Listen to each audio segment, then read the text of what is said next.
sleep this afternoon because I ate too much. We'll call up the Planning Advisory Committee portion of our agenda to order. And the first item of business is the selection of a chair and a vice chair. 1 second, Councillor. Councillor Rhino. I nominate Councillor Mitchell. Seconder? Seconded. Councillor Mitchell, do you accept the nomination? I will. Okay. Are there any further nominations? Are there any further nominations? Are there any further nominations? Congratulations, Councillor Mitchell. You are the returning chair of PAC. Vice Chair, are there any nominations? Councillor Rhino. Nominate Councillor Musa. And seconded. You accept the nomination? Any further nominations? Any further nominations? Any further nominations? You are Vice Chair, Councillor Musa. So, come on up, Councillor Mitchell.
Thank you, councillors, for the opportunity to be chair for Planning Advisory.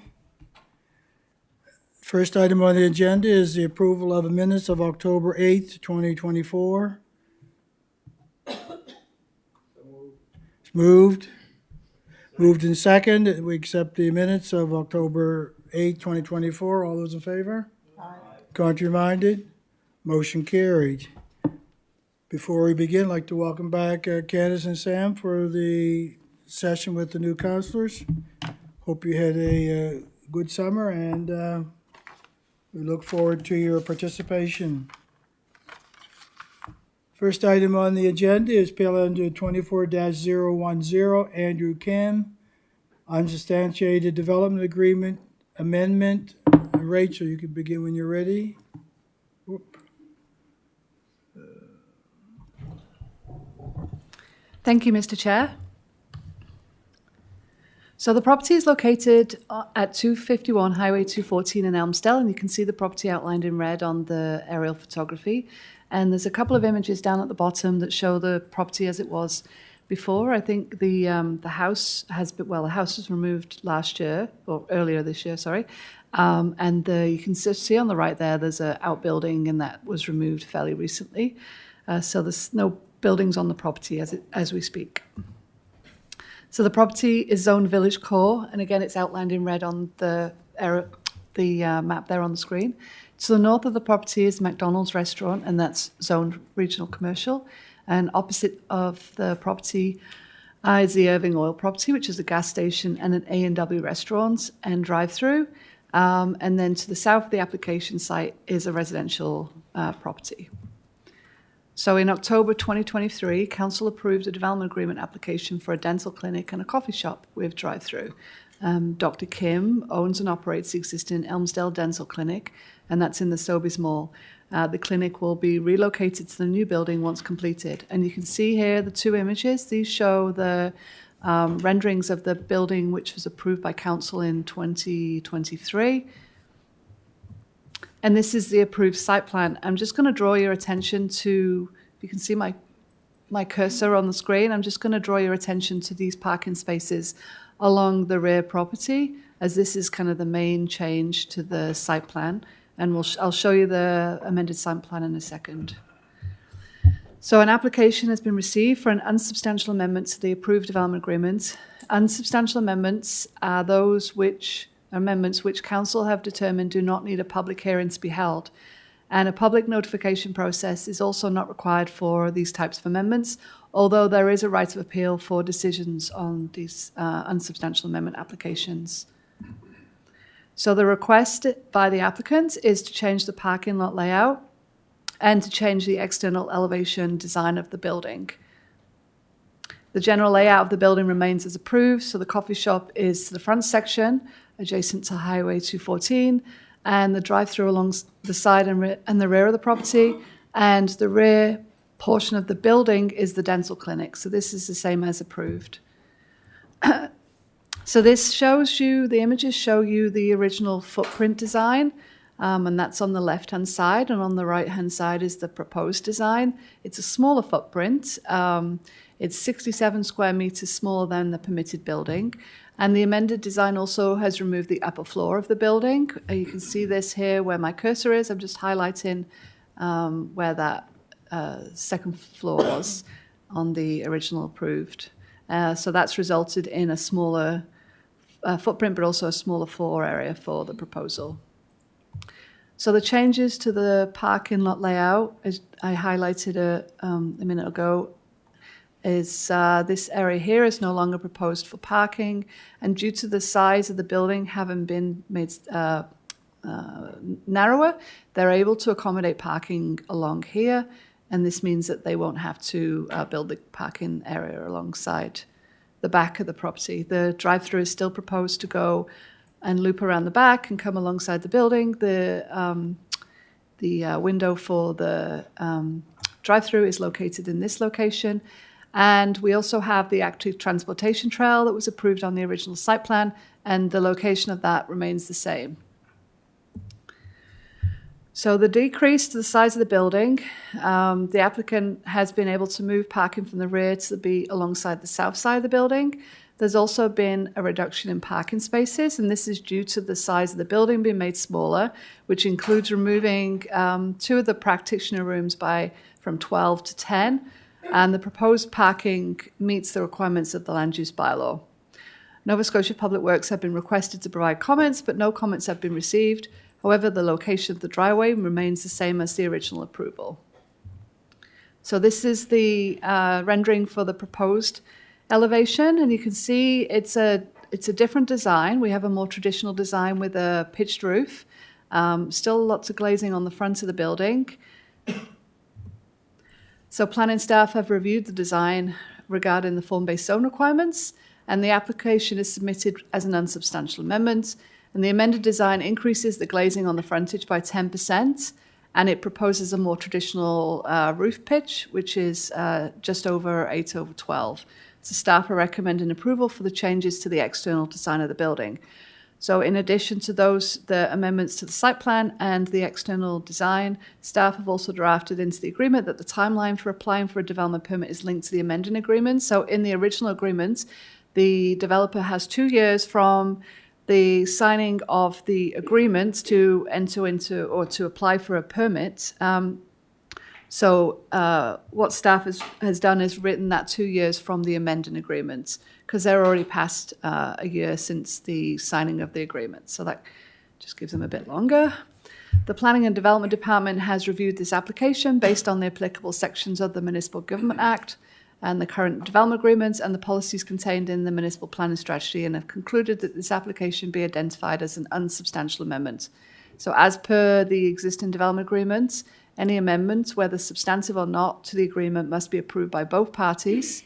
And although, as already noted in this report, no public hearing is required, and the process requires a public notice and is open to appeal to the Nova Scotia Utility and Review Board. So staff are recommending approval of the application. And the recommendation is that council approve the development agreement amendments. Thank you, Mr. Chair. Thank you, Rachel, for your report. First up to speak is Councillor Rhino. Thank you, Mr. Chair.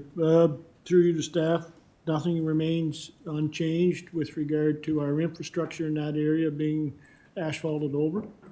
Nothing remains. Essentially, it's just the moving of the parking area and the change to the external design. Everything else remains as per approved. Okay. I could not support it in the original one, and I can't support this.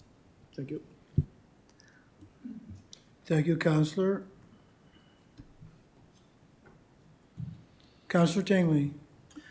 Through the chair, very thorough report. I think you've answered all the questions. And I think it's a reasonable request. So I'm going to move that we approve the application by Andrew Kim for an unsubstantial development agreement, amendment to amend the external design of the building and amend the parking layout at 251 Highway 214 Elmsdale, and enter into an amendment within 1 year of council's approval. We have a seconder? Moved in second. On before the motion.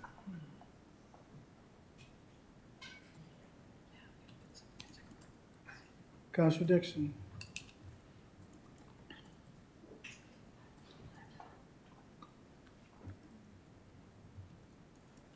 Go ahead. Thank you. Through the chair, traffic congestion in front of that, you have McDonald's, you have the parking, the mall, and now you have a new dwelling. Has that been taken into consideration by the previous council? Through you, Mr. Chair. So the original application, they submitted a traffic impact study, and the Provincial Department of Public Works, they did review that study, and they were okay with those conclusions. And the building's not too close to the water behind ice? No. Okay. No, thank you. That's all I have. Thank you, Counselor. Counselor Marion. Through the chair to staff, just wondering with the change with the roof pitch, I'm just wondering, could that cause any issues for adjacent landowners with regards to flooding or things like that? Through you, Mr. Chair, no, that won't impact any adjacent landowners. They will be required to do a lot grading plan, so any changes to the property, they'll have to address any kind of issues with stormwater on the property through the lot grading plan. Okay. Thank you. Thank you, Counselor. Nobody left to speak. Question being called, we'll go to the vote.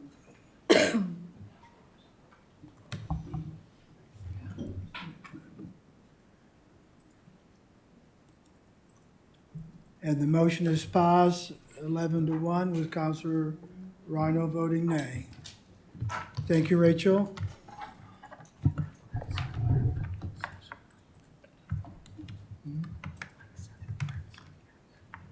Okay.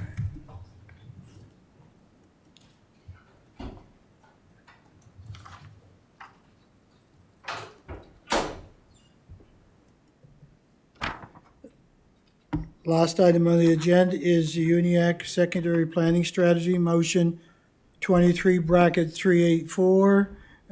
Deb, you can begin when you're ready. Thank you, Mr. Chair. So as part of the UNIAC Secondary Planning Strategy, Municipal Council has passed the following motion. And it was passed to direct staff to bring a report regarding the extensive development of private roads in the Mount Uniacke rural use zone areas, allowing for the subdivision for lots for discussion. So in response to Council's motion, staff have prepared the following staff report outlining the importance of municipally owned infrastructure and growth management areas, and to prepare for future commercial and residential development. So Mount Uniacke within the study area has the Mount Uniacke Growth Management Area. The policy goal of the Mount Uniacke Growth Management Area is to promote and encourage a combination of residential and commercial growth within a designated portions of Mount Uniacke by establishing a growth management area. The purpose of the Mount Uniacke Growth Management Area is unique in that it is intended to act as both a growth management area and a growth reserve area at the same time. Although the Mount Uniacke Growth Management Area currently has on-site services, Council has directed staff through the UNIAC Secondary Planning Strategy process to undertake a municipal servicing water and wastewater feasibility study as part of the 2026 and 2027 draft budget.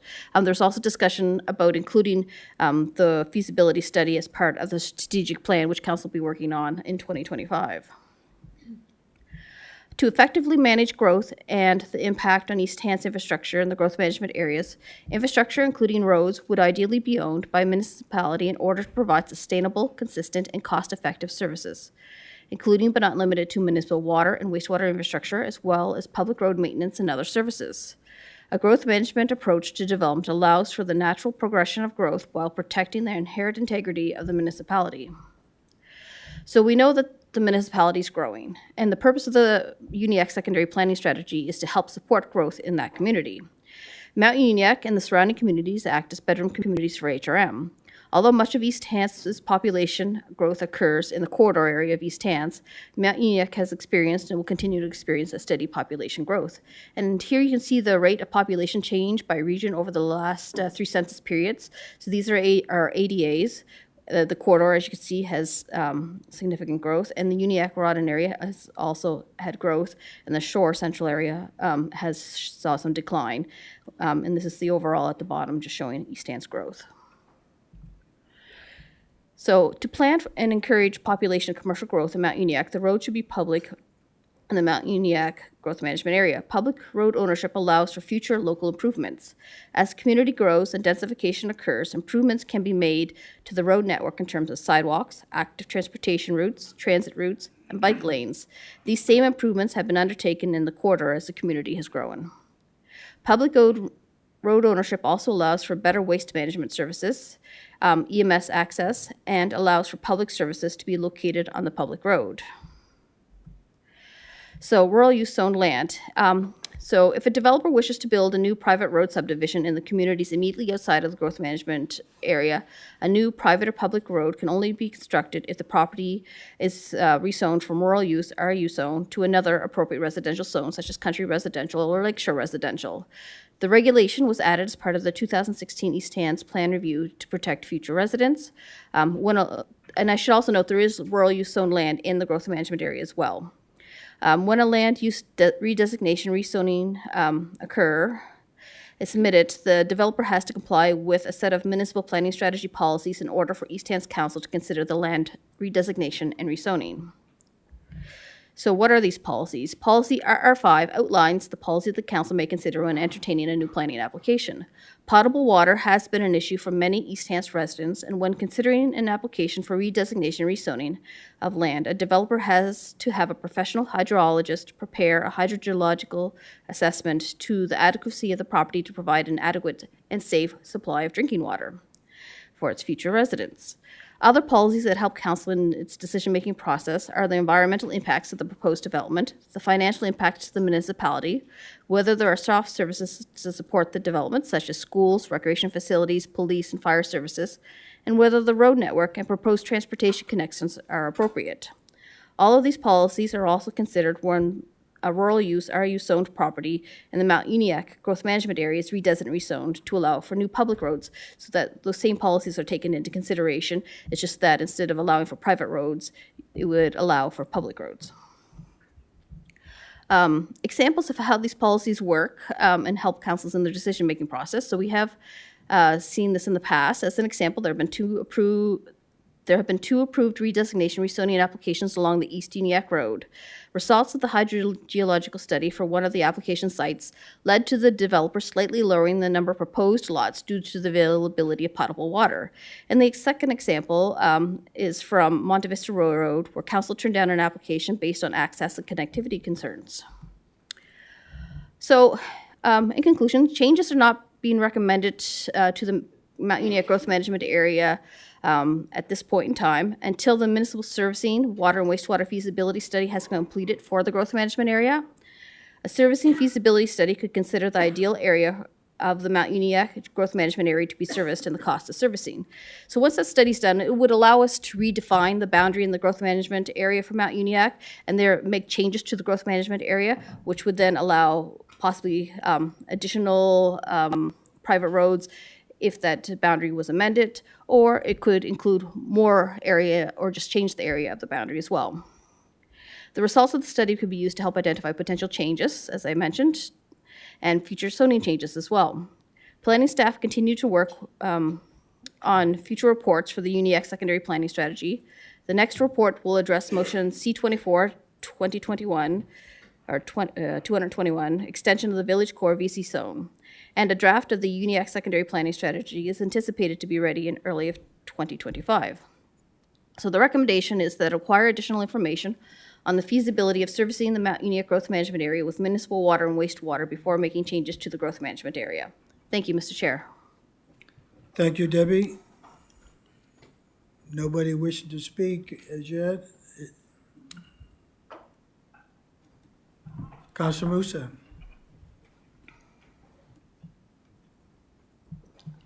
Thank you, Mr. Chair.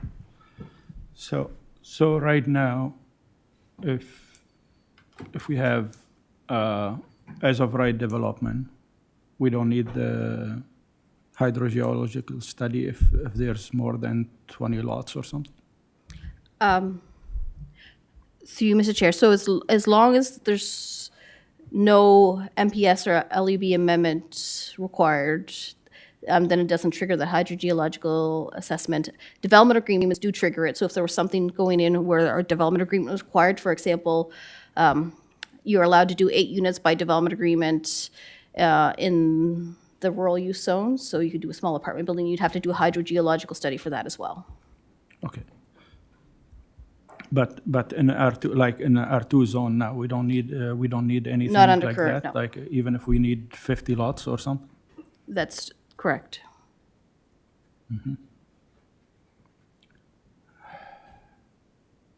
Well, if we want to promote growth, we're stuck between two things now. If you redesignate the RU zone, then you take away the multi-unit potential, like the 8 units or something, or if we want to move it up to 12, like in a rural area. So once you redesignate it and change it, you're only allowed a single unit dwelling, and I don't think that promotes growth in our area. I think that restrict the growth in the Mount Uniacke area. So I don't agree with that. I think we talked that we need to open up a little bit, but I think we're staying the same, if not going backward. That's my opinion so far about that. So I don't agree with that. To be limited to single unit dwelling in the whole area. Thank you.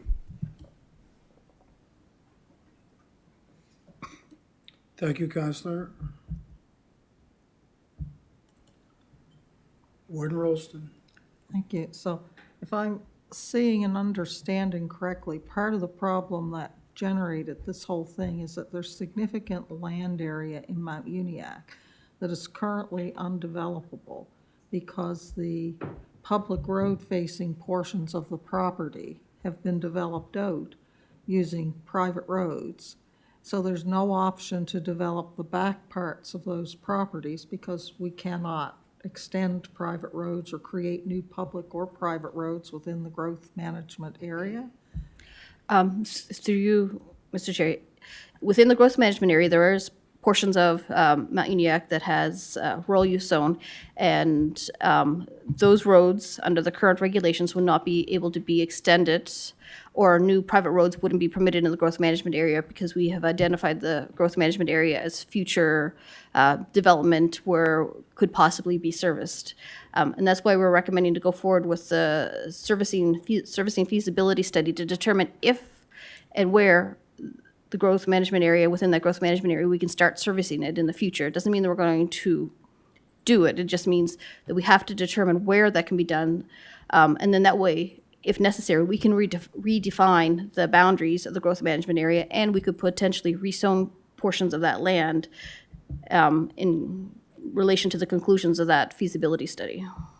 Well, the problem being that in the meantime, what we set aside for growth area in Mount Uniacke is not able to grow. And I have never been a great supporter of the restriction on new roads in the rural use zone anywhere. And that's not any surprise to anyone who's been here. To tell any community that they can no longer open up any development because in the rural use zone, they can't build any new, not just private roads, they can't build any new public roads. And that's not just in the Mount Uniacke area, that affects parts of a 9 Mile River area and other rural areas in the municipality. And it makes it very difficult to understand that growth is not easily going to happen in those areas. And I don't submit that all growth is good growth, but I just think there should be some opportunity for growth in other areas. And the servicing study for Mount Uniacke, supposing we do a study and supposing we do identify that community is ready for services, that would be great. But that's years out, because the study would have to be done. It would have to be priced. There'd be land that would have to be obtained. There would have to be water sources. There would have to be, it's just many, many years out. And I think if I understand the concern from the councillors in Mount Uniacke, there's significant amount of land sitting there that could be developable if it were able to be accessed by road. No.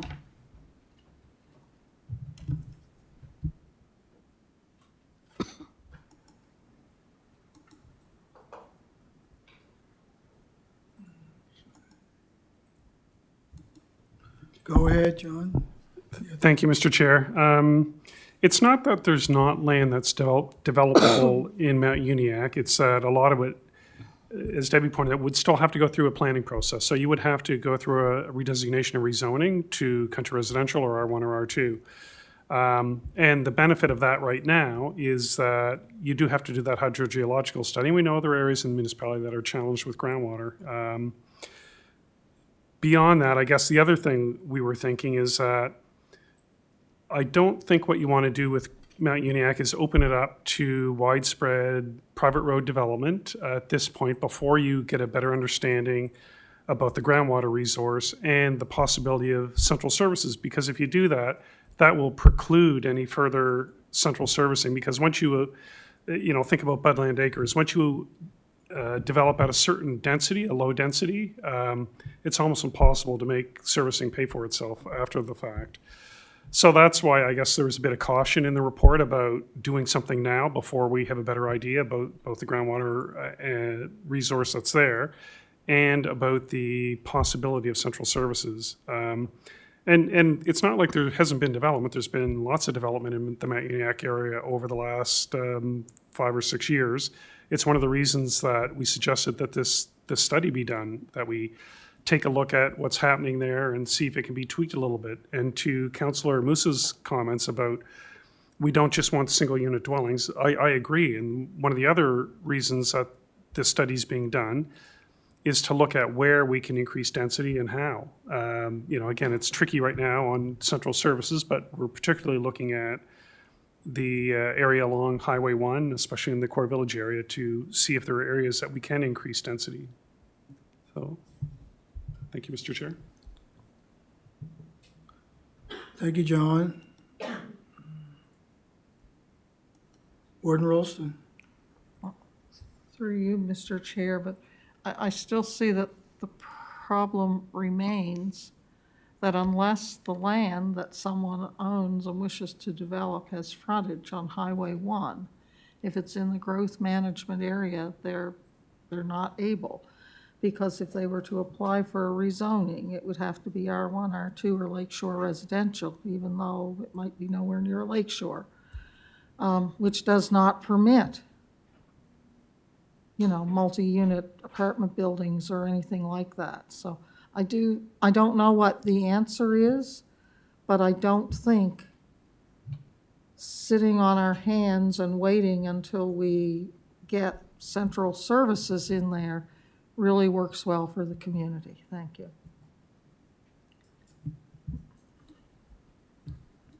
Thank you, Warden.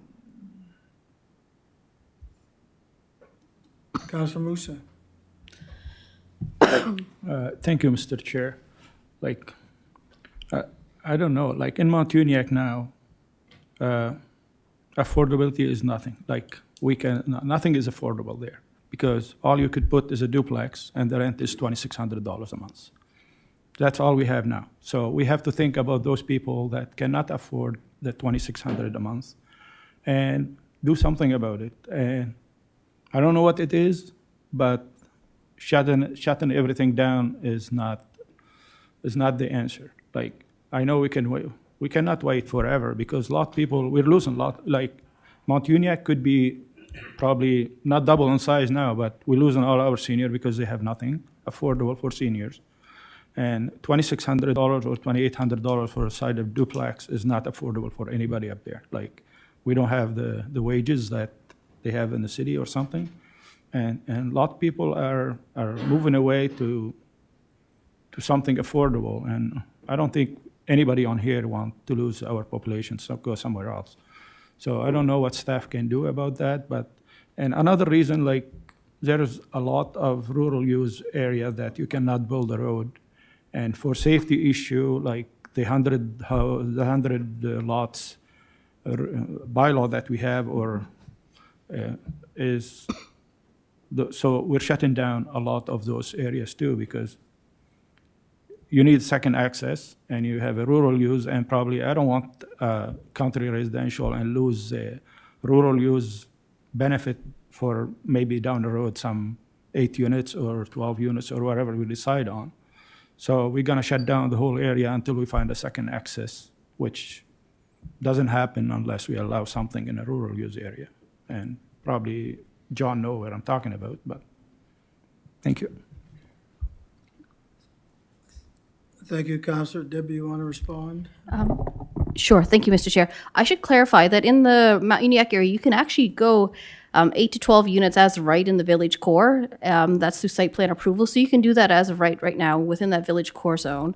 As you mentioned, somebody could apply to do an 8-unit apartment building. I think they could do townhouses too in the rural use zone by development agreement.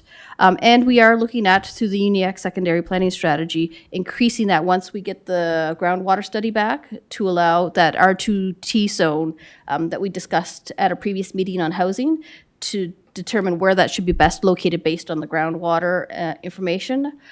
In regards to the 100-lot limit, there will be a report coming forward either in December or January discussing that again. So we will be bringing that forward at that point in time. And again, I just wanted to clarify that you could do 8 to 12 units as of right in the village core zone in Mount Uniac. Thank you, Debbie.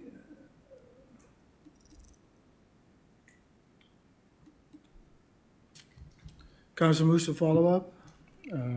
Yeah, sure. Yeah, I understand that, like, but most of the village core, they won't support that because most of them are half-acre lot or quarter-acre lot in the village core now. If we extend it, maybe you open up a little bit, which is good. A little bit is better than nothing. But for the rural use, if you have 100 acre and you can only put 8 units on it, that's I don't think that's economically good for any developer to do that. So that's my point. Thank you. Thank you, Councilor. Senator Garden-Cole. Thank you, Mr. Chair. Through you to staff, you just mentioned about a study being done on the water that you are waiting to come back.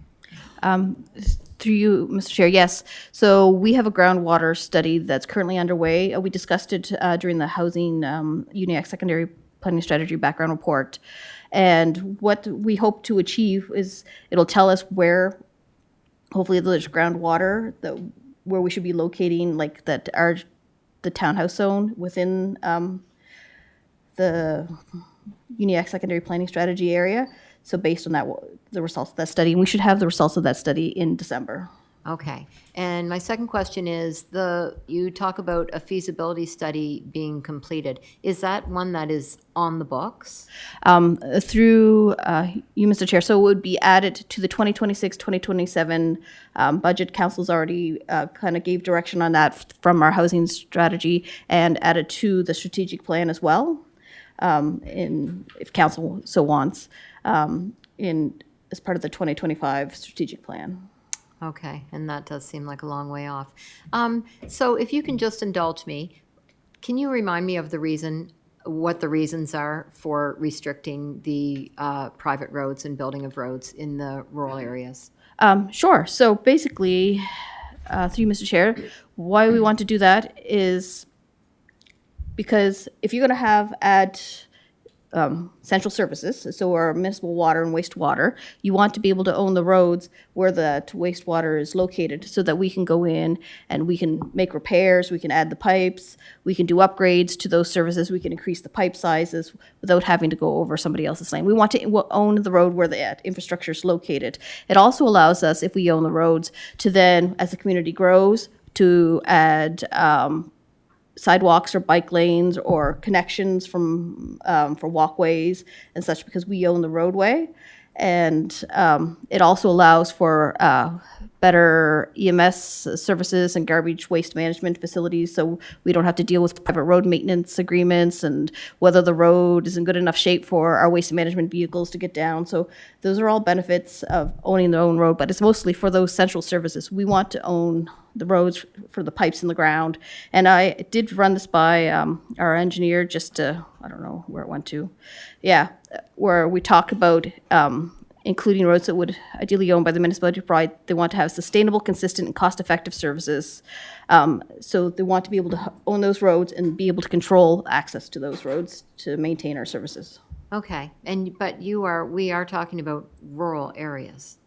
We're talking about Mount Uniacke, which in the growth management area, which has been designated as a growth management area and a growth reserve area. So somewhere where we're going to focus growth in the future. And we know that the area is growing because we've seen it just from our own stats here through the census periods. So as that area grows, what we hope to do is at some point in time make it feasible for essential services to be added. And the same thing has happened in the corridor here. Each of the small communities in the corridor had its own central services, and eventually it expanded to one regional system here. So as Mount Uniacke develops, we would develop it with a regional system, and we'd have municipally owned roads and develop such as the corridor here has developed. But right now, it's all under the blanket of, say, if you were in Walton or if you were in Knoll or Mount Union, it's all under the same guidelines right now? The private roads? Okay, No. so this is just you're talking about the Growth management area for Mount area. Uniacke. Okay, thank you.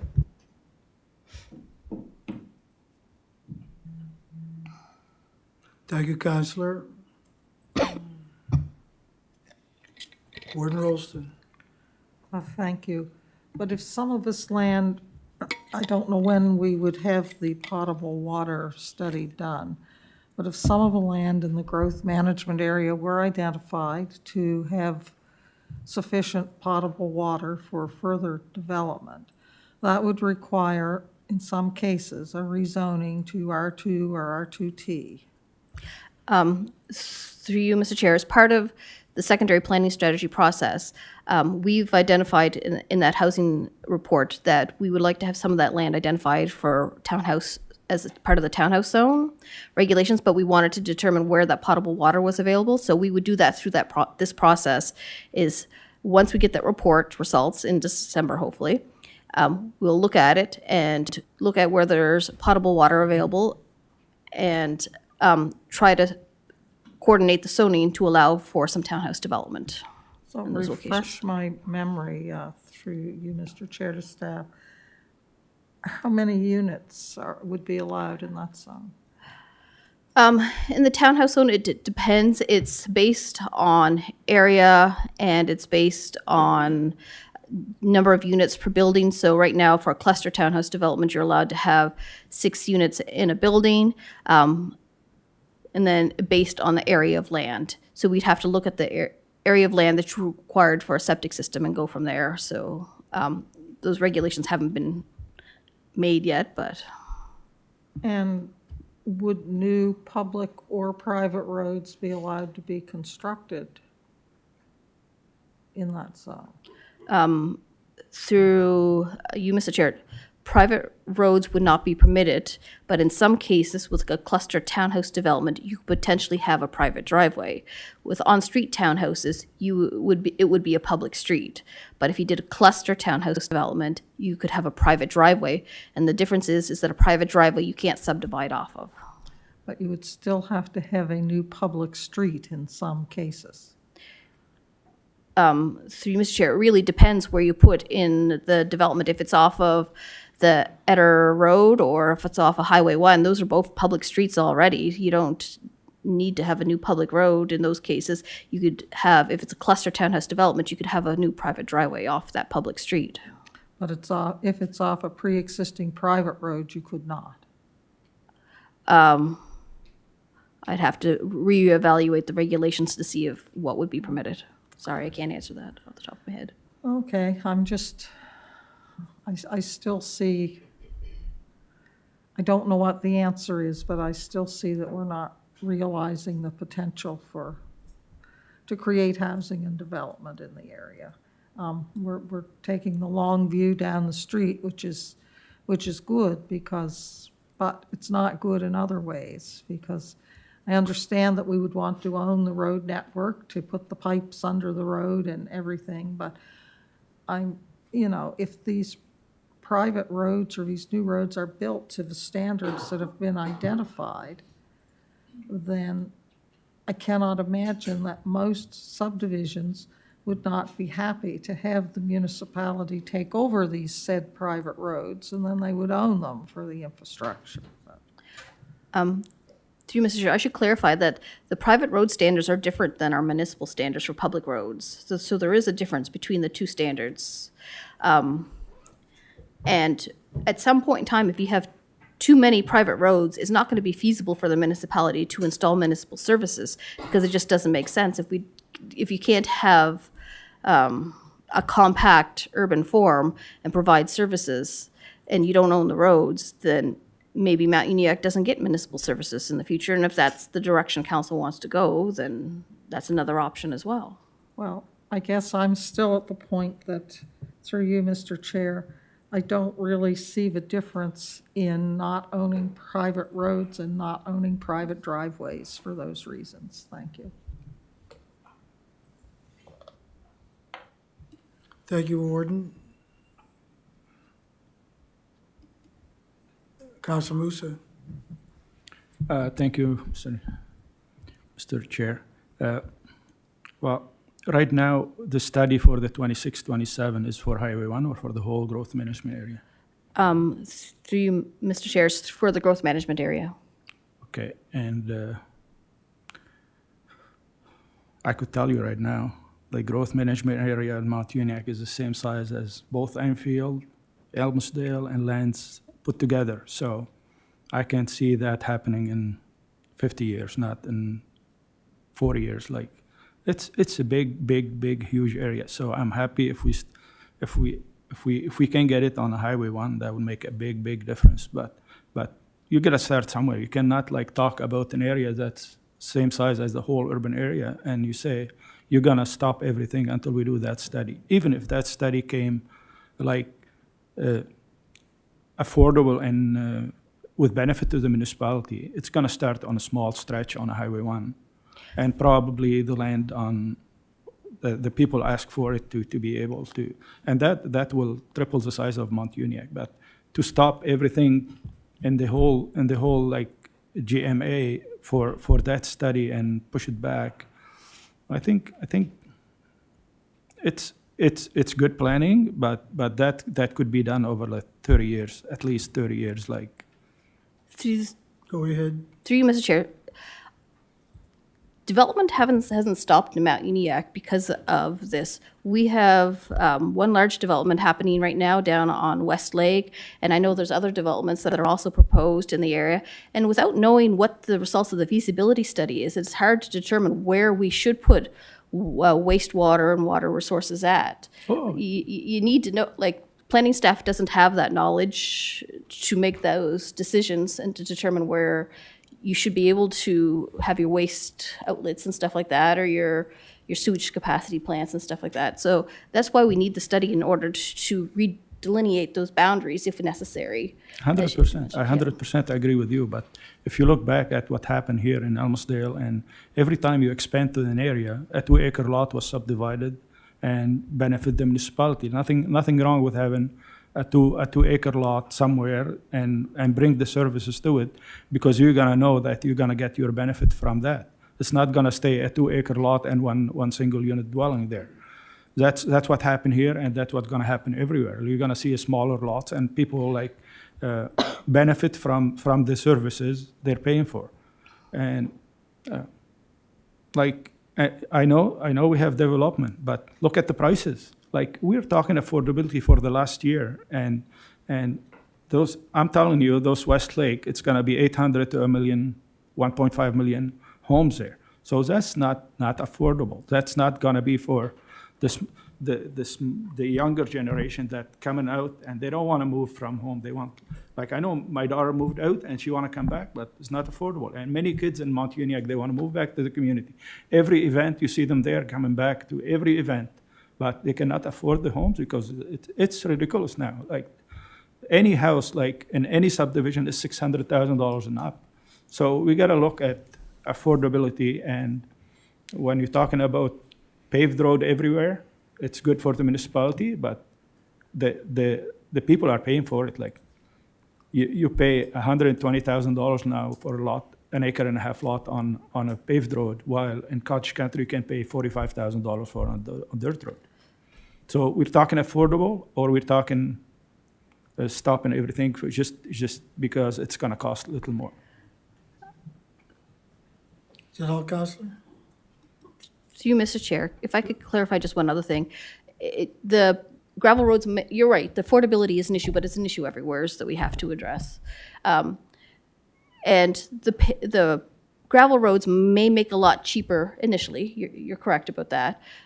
However, people, for example, out in Cottage Country, they may be buying their lots cheaper than they could buy it on a paved road in the growth management area, but they're paying fees now to maintain those roads, and those fees will continue on and on and on and on, and they still have to pay the municipal taxes that upkeep the rest of the public roads. So they're paying an extra fee for being on a private road that other people who are on public roads aren't paying. So they're maybe not paying that cost up front with the purchase of that lot, but they're going to be paying for that road for the rest of their lives that they are located on that road. Like, like, they don't pay more than $300 for the roads. Like, it's affordable, and their road are in good shape, and they're in control of their own road, and if it need upgrade, they'll upgrade it, and it's cost nothing to the municipality. So I don't see why not go on that route. Like, if people want their own road, and I'm telling you, I drive on all the road in the snowstorm, and the private road are the first one to be cleared, even before the highway sometimes. And for this, any way we can delay the voting on this one until we get, at least in December, the hydrogeological study that can guide us to, like, I don't want to wait till 2026, 2027 to make a decision on affordability in my area. Like, that's a big concern for both of us. And I know Michael, we talked me and Michael about it, and he had to leave for an emergency, but he's on the same page as me. So I think we can wait till this December, is only like 2 months away, and we could get that hydrogeological study. And for the other thing you mentioned here about police, like fire services and school. Like, anytime we ask school and they react after the development, they never gave us an answer. They don't want to give us an answer. So all we're doing here is putting the one who don't want to develop a land and the, like, so many things you have to go through, and probably after a year get nothing out of it. Thank you.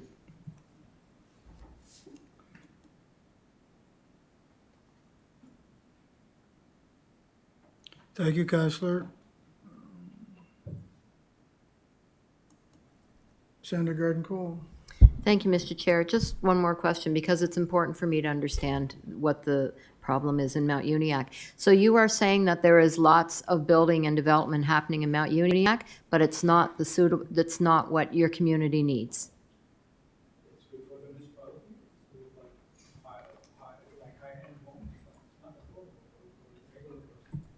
Okay.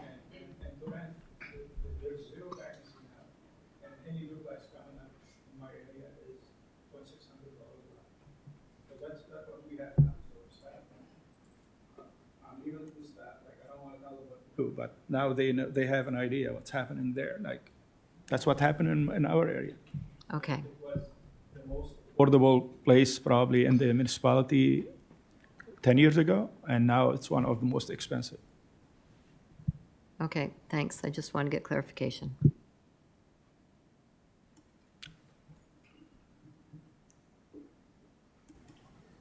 Councilor Merriman. Thank you. Through the chair to staff, I'm actually, Councillor Moose's remark about waiting for the hydrogeological study got me thinking, let's assume the report came back. Sorry, I find this a bit theoretical, so I'm trying to get my head around it. If the report came back and let's say it was fairly positive, I don't know what that means. So could you flesh out for me, like, if you had a good report, how does that change what we're talking about? Thank you. To you, Mr. Chair, the hydrogeological study actually doesn't really have any impact on this motion here. The hydrogeological study will have an impact over where the townhouses are located as part of the housing report that was presented in the spring, summer time. I can't remember which month it was exactly. So that's what that will have an impact on. This report here is regarding private roads and whether you want them in your growth management area or not. Okay. Thank you. Thank you. CEO. Thank you, Mr. Chairman. So I just wanted to, we're in the middle of doing a Uniacke secondary planning strategy, and all this information is going to feed into that strategy. So I understand there's a need to get sort of more information quicker, maybe, but that's the whole point of your strategy, is to get all of the information, have all of the discussions, and then come with one strategy that helps your community grow. If that is, we don't want central services because we'd rather have private roads and a whole network of them, then that will be what the strategy tells you. But I know there's a sense we want to get there now, but we're not going to be able to get there now until we look at that secondary planning strategy and get all the topics on the table. Yeah, I guess that was my only comment, is I know we want to maybe jump ahead and get the information quicker, but in order to do that long-term look, you kind of have to put your short-term gains to the side until you figure it out, and that won't be that long.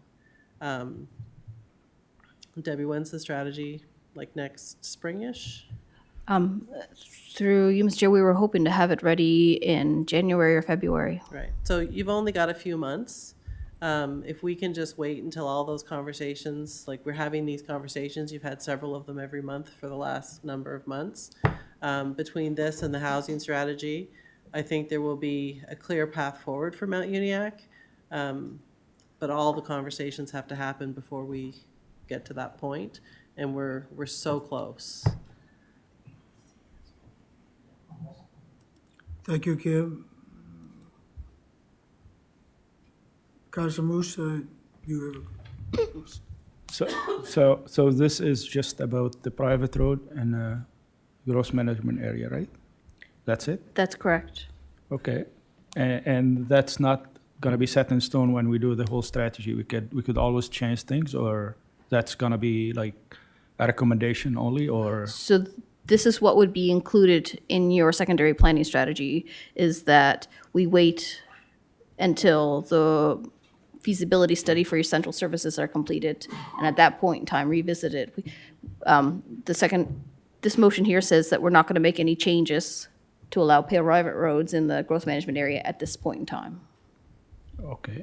Actually, I can live with that now, right? That I know that the strategy is coming in January. But if something came positive, as my fellow councilor said, that we could change that when we vote on the whole strategy as altogether, or just when we vote, if we vote now to,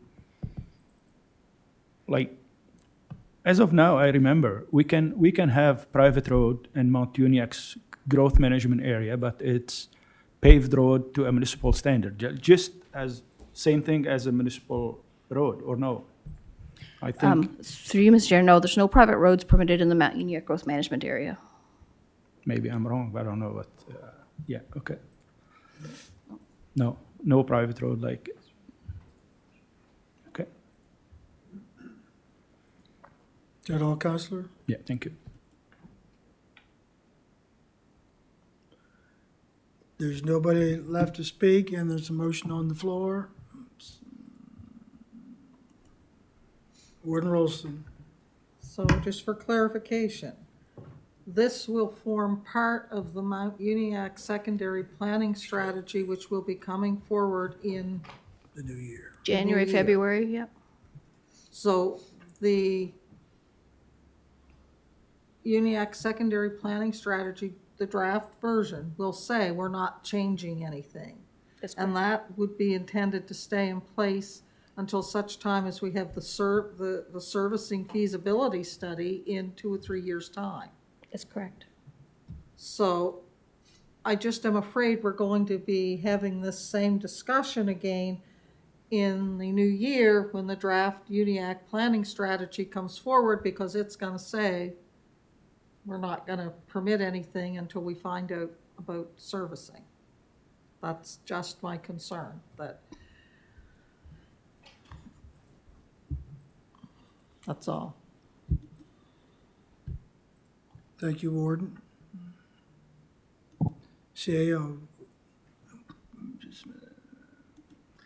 Thank you, Mr. Chairman. I was just going to comment that that's presuming that that's the direction the council wants to take with Mount Uniacke in the secondary planning strategy.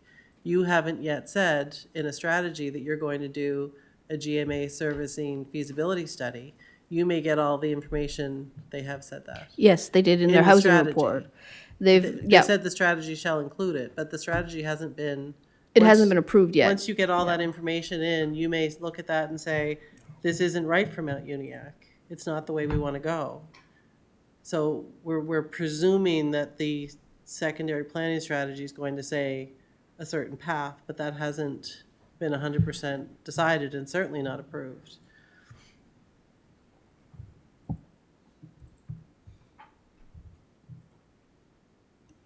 Counselor Musa. Yeah. So if there's already no private road in the growth management area in Mount Uniacke, I would like to move the recommended motion, because that doesn't change anything. Like, it just keep the same thing going as we were before, right? That's correct. So it would be the same regulations that are currently in place. Okay. Did you move the motion, Counselor? He did, second it. Okay, it's moved and second. The motion that's on the screen. After discussion, what's your wish? Oop.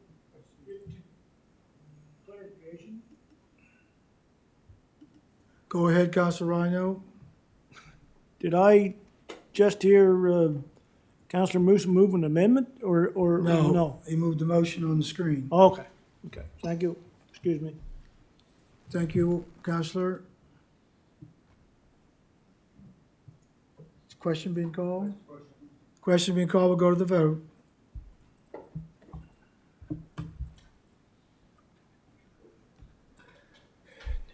And the motion is passed unanimously.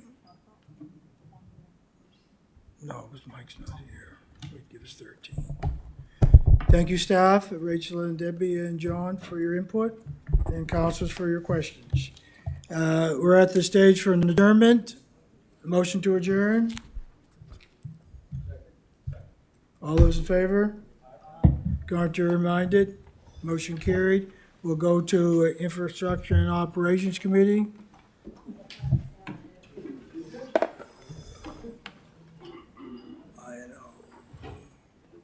you'll take what-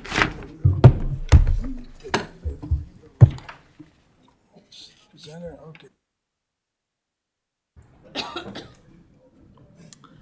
Okay, folks, we will call Infrastructure and Operations Committee to order. And once again, the first order of business is the selection of a chair and vice chair. Just before we go into that, I neglected to say at the beginning of PAC that we did receive regrets from Councillor Perry that he's not able to be with us this afternoon. So, looking for nominations for the chair of INO.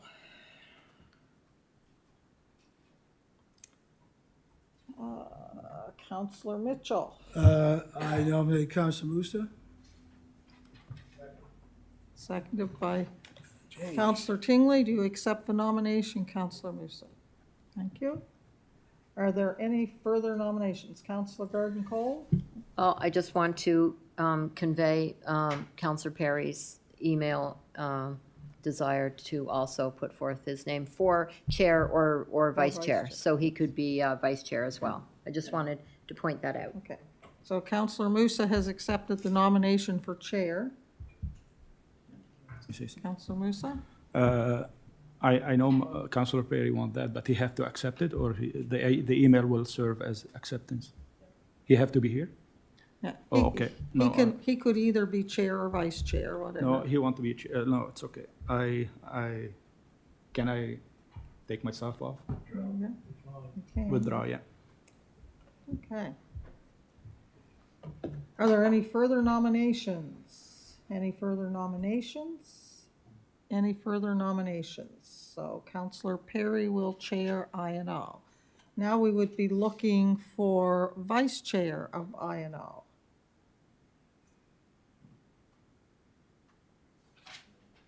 Councillor Rhino. I nominate Councillor Musa. Moved and seconded. Do you accept the nomination, Councillor Musa? Very well. Are there any further nominations?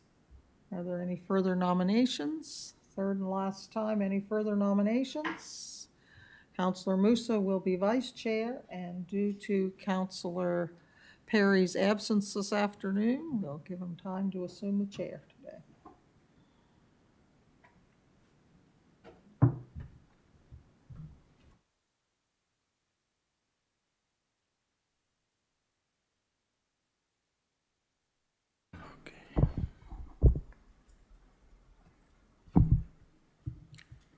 Okay, we're gonna call the Infrastructure and Operation Committee to order.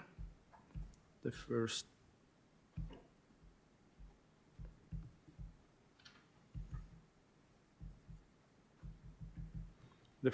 item is the approval of the minute of October 8, 2024. Move in second, all in favor? Aye. Motion pass.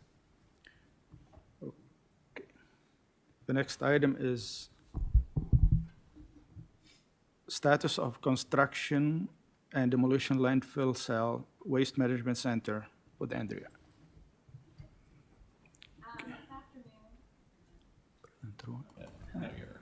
I'm on now. Okay. So this afternoon, I'm here to present a report.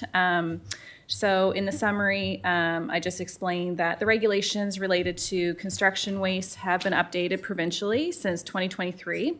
So materials that are approved for disposal in these landfill cells. Oh.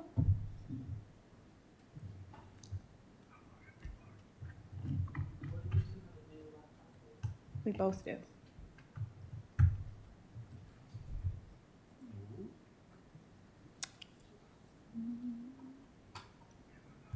Yay, we're back. So regulation. Oh no.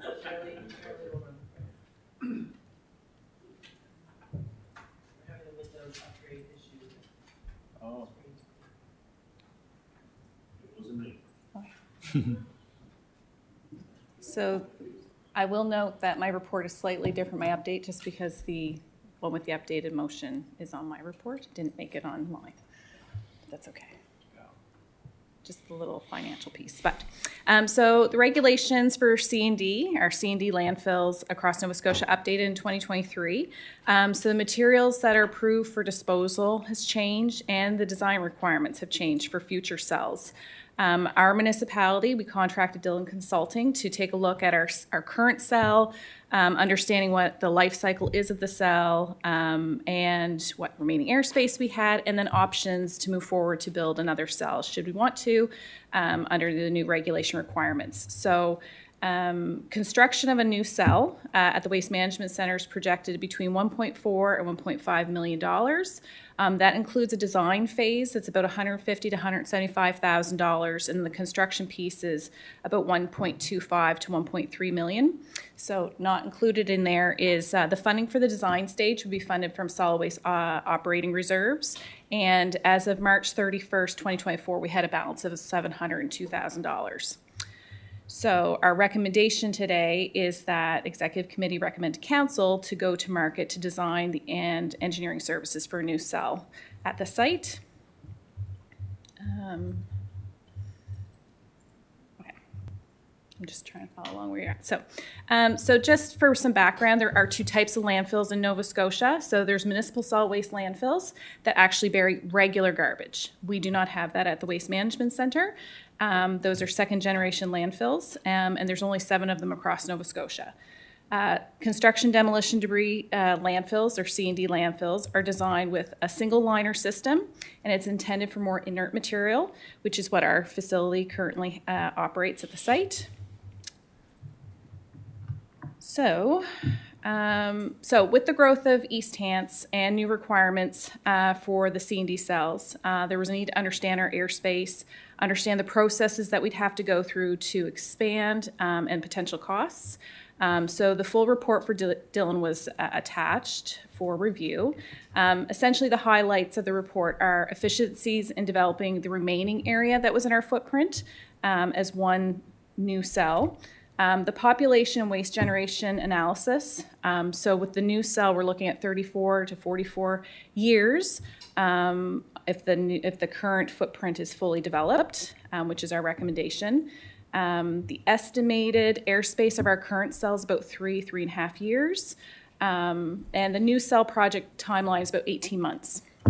Proposed design and would include horizontal and vertical construction and allowance, and would provide a long-term solution for us here in East Hants. And this includes a reduced frequency of constructing new cells. Many years ago, we were constructing them every 2 years. And it also supports us and sets us up should we have future natural disaster events for our debris management, and then maximizing our current footprint. So that is where our recommendation came in. So we were recommending that the committee recommends to council to approve going to market for design and engineering services in this fiscal 24-25 related to the new construction and demolition debris cell at the East Hants Waste Management Center, with the funding coming from the solid waste operating budget reserve. And then the construction costs of the cell will be included in our next capital budget. Thank you, Andrea.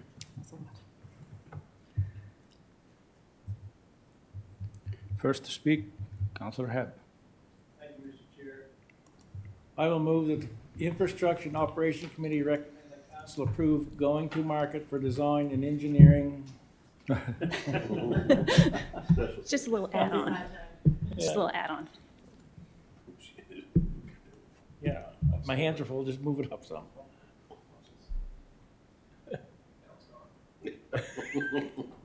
No motion.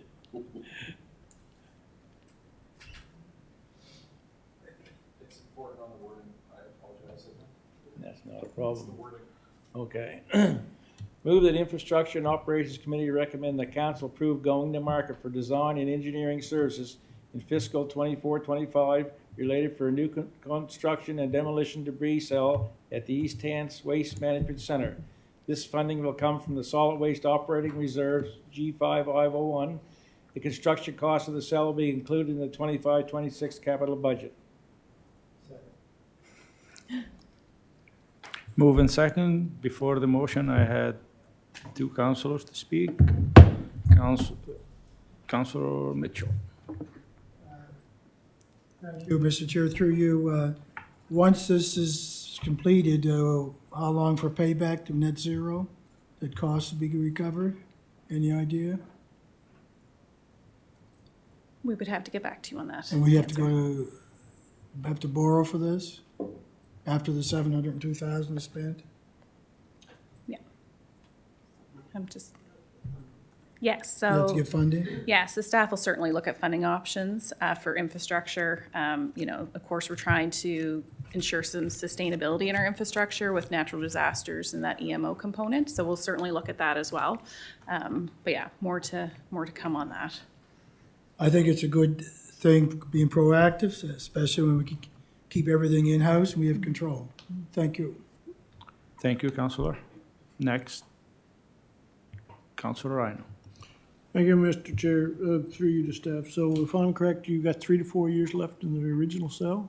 Is that what I heard? So right now, based on estimates, they're looking at about 3.5 years of potential airspace, and the construction process for this, we're looking at 18 months if everything goes smooth. Yeah, okay. So Yeah. if we don't do nothing, we've only got 3 to 4 years at that landfill? Yeah, Kind of a no-brainer, really. that's why we're checking So- on it now. And so that, this new cell will give you, if I heard correct, approximately 40 years lifespan? out That's there? the estimate. So they did look at, the estimate in the report looked at our current growth. And so it looked at sort of low, if our growth sort of stagnates, and then if we have higher growth. So they kind of have that range between, 35 years to 45 years. It could be more if more things get taken out of the list of what we can landfill. This year, we've no longer been able to put pressure-treated wood in there, for instance. So any of those adjustments could give that a longer lifespan. So, yeah. Well, I mean, sounds to me like 3 to 4 years left compared to 40, it is a no-brainer. Yeah, we have to move forward on behalf of our residents.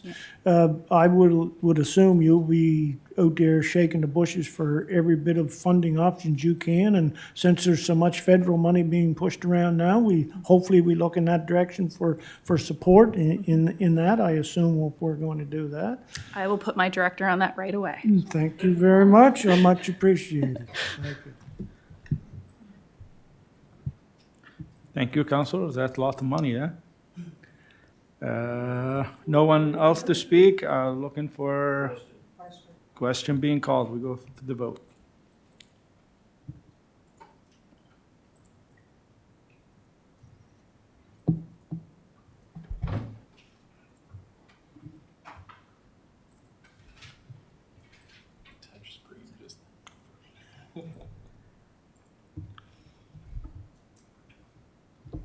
The votes are in and it passed unanimously.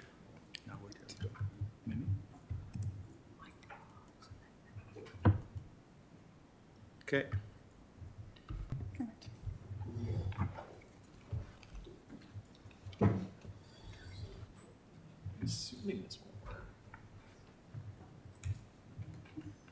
Our next item is Anfield Crosswalk Project.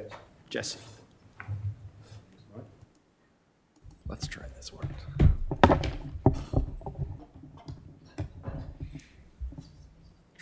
Old one, yeah. Good? Success. Jesse.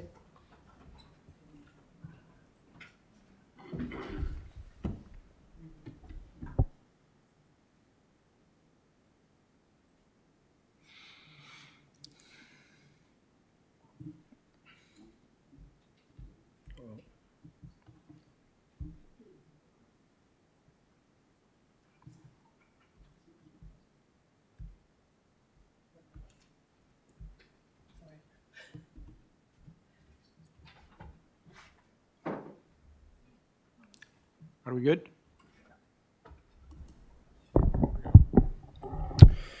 The installation of a crosswalk along Highway 2 in Enfield is currently listed in the capital budget with an approved budget of $145,000. The lowest construction bid has been received at $168,910 plus HST. With the pre-approved detailed design budget of $13,395 plus HST, staff are seeking approval from council to proceed with a new budget of $196,000. So with the $145,000 of funding already approved, the $13,395 with the design cost already committed, and the lowest bid as noted above, adding a few $1,000s, $5,000 to be specific, for construction contingency, we'd like to seek an additional $51,000 to be approved for the current capital budget.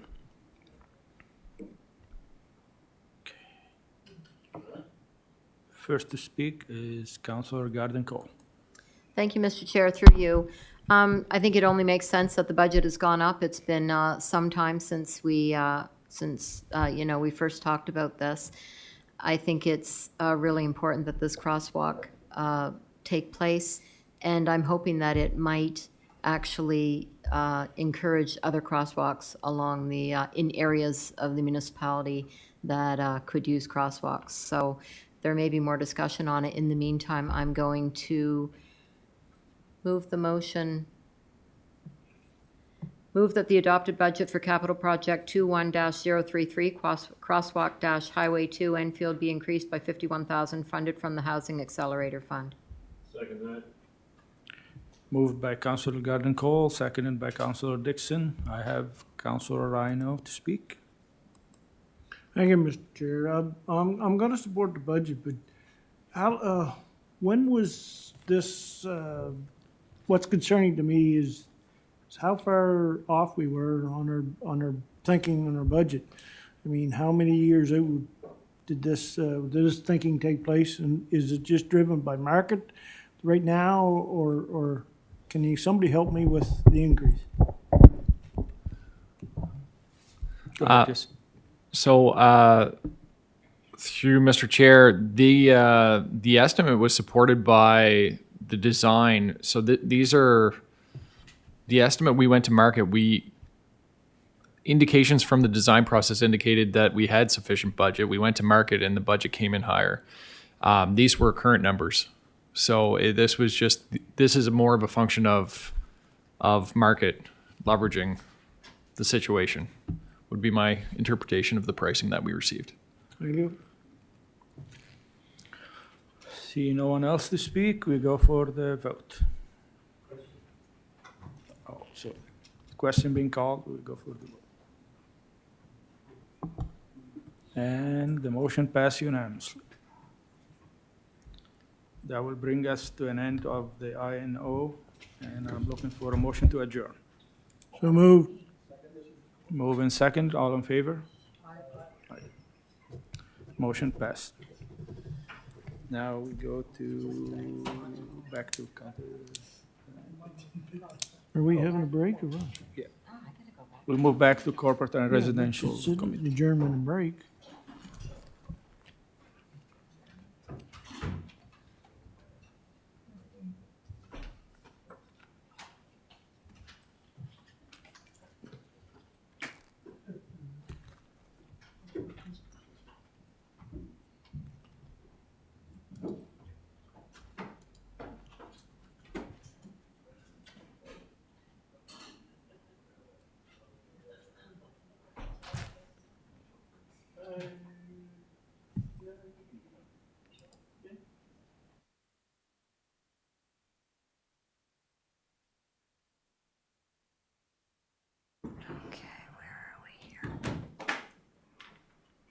Sustainable services.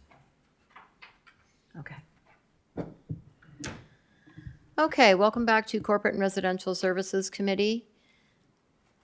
I'd be looking for approval of the minutes of October 8th. Okay. So we're just going to continue on? Okay. So continuing on from this morning, our next item is the Sustainable Services Growth Funds Project with Wade.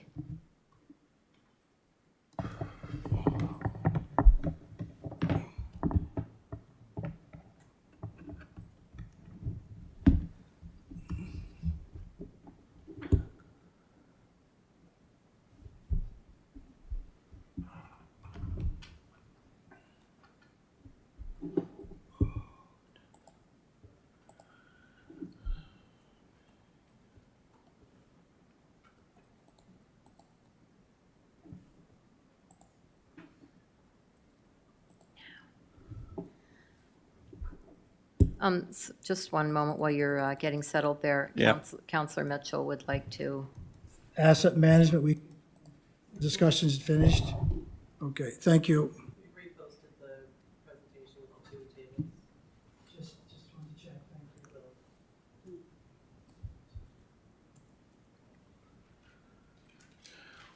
You can go ahead, thank you. Okay, great. We have 3 reports today on allocating funding to various projects that we are going to go through here today. The first one is the Sustainable Services Growth Fund.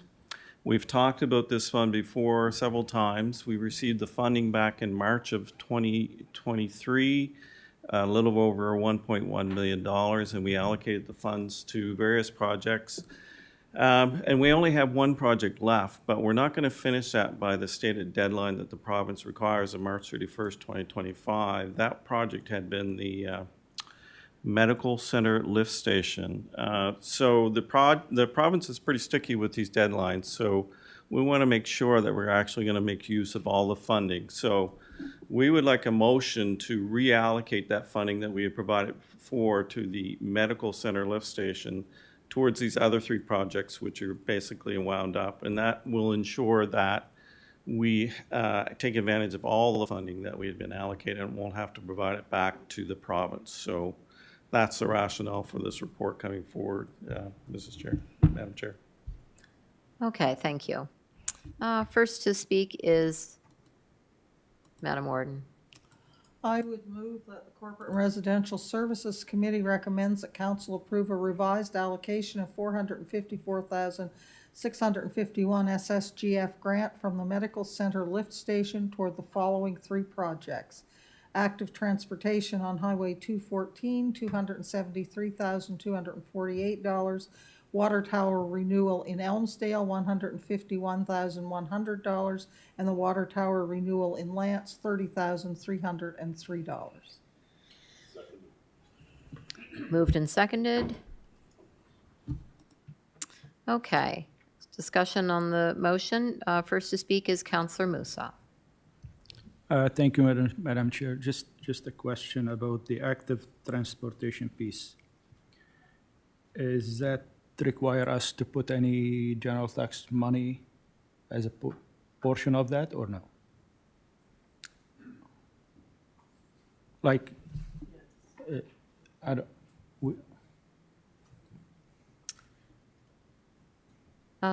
Who wants to respond to that? The active transportation, the total project there is for Highway 214. That was, total project was about 2.4 million. And we had already funded about 1.4 of that already. We're, in this current year, we're using reserves of $534,000. And ICIP funding of $177,000, and this proposal of using $273,000 from the SSGF. Reserves from a general tax perspective. Jordan, do you have, or sorry, Janice? Sorry. Janice, do you have a numbers what we might have used overall in that project from a? The reserves did, so that was 534 in previous years. We did the allocation and the swaps as well at that time. Okay, so 534, is that what you're saying from previous years? Yeah. so the 273 will be used and we get back some of the general tax funding, or I don't understand how that will work. The CAO would just like to comment on that. Yeah. Through you, Madam Chair, the money from reserves is from, you've already done the split, that the active transportation trail here got some, Mount Uniacke got some, rural fire. So there's got some. no extra money. No, and I think, is there borrowing? There's no borrowing for this project. None for this project. Okay. Is that everything, Councillor Musa? Thank you. Thank you.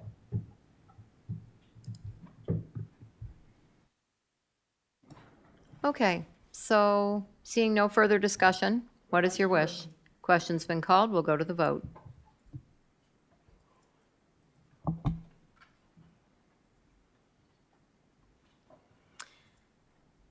And the vote has passed unanimously.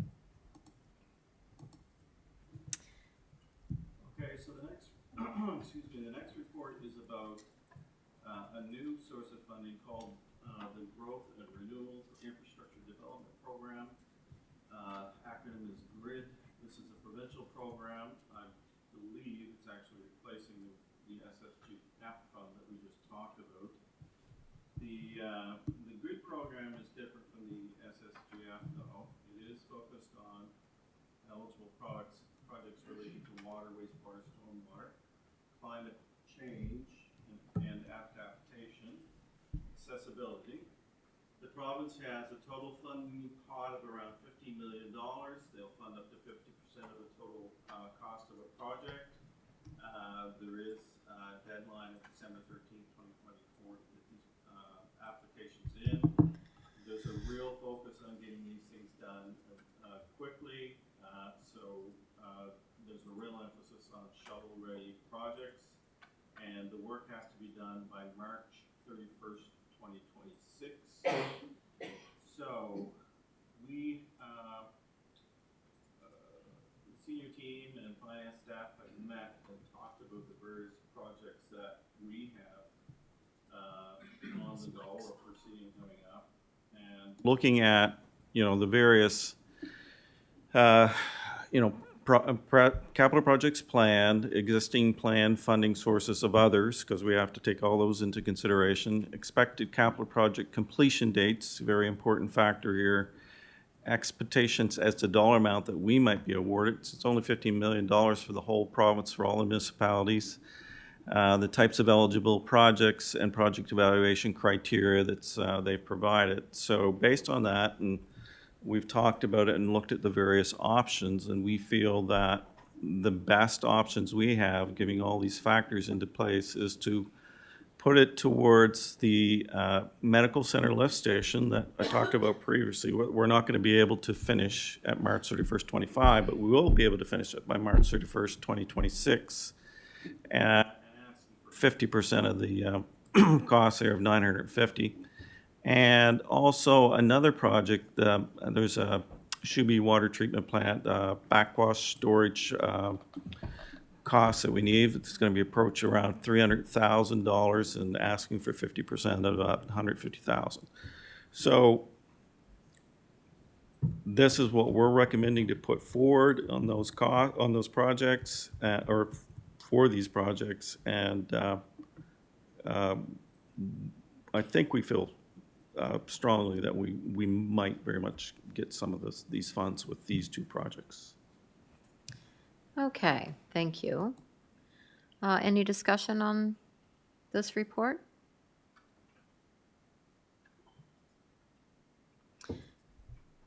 Councillor Musa? Thank you. Just a question to Wayne. For the medical center lift station, since we get approved for some money last year or in 2023, would that be something that the province would deny us if we ask for another for the same project? No, they're very much aware that we have to move projects and funding around based on various issues, and we've talked to them and we said, we don't think we're going to be finished this project by March 31st of 2025, and expect we need to reallocate those funds. So there won't be any issue for moving that project from the SSGF to this GRID funding. We won't see any issues at all there.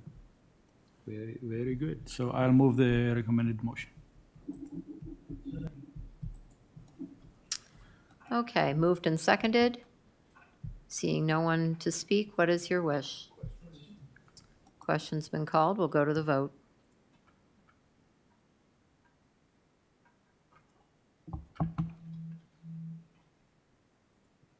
And the vote has passed unanimously. The last item is the Housing Accelerator Funds project. Wade, go ahead.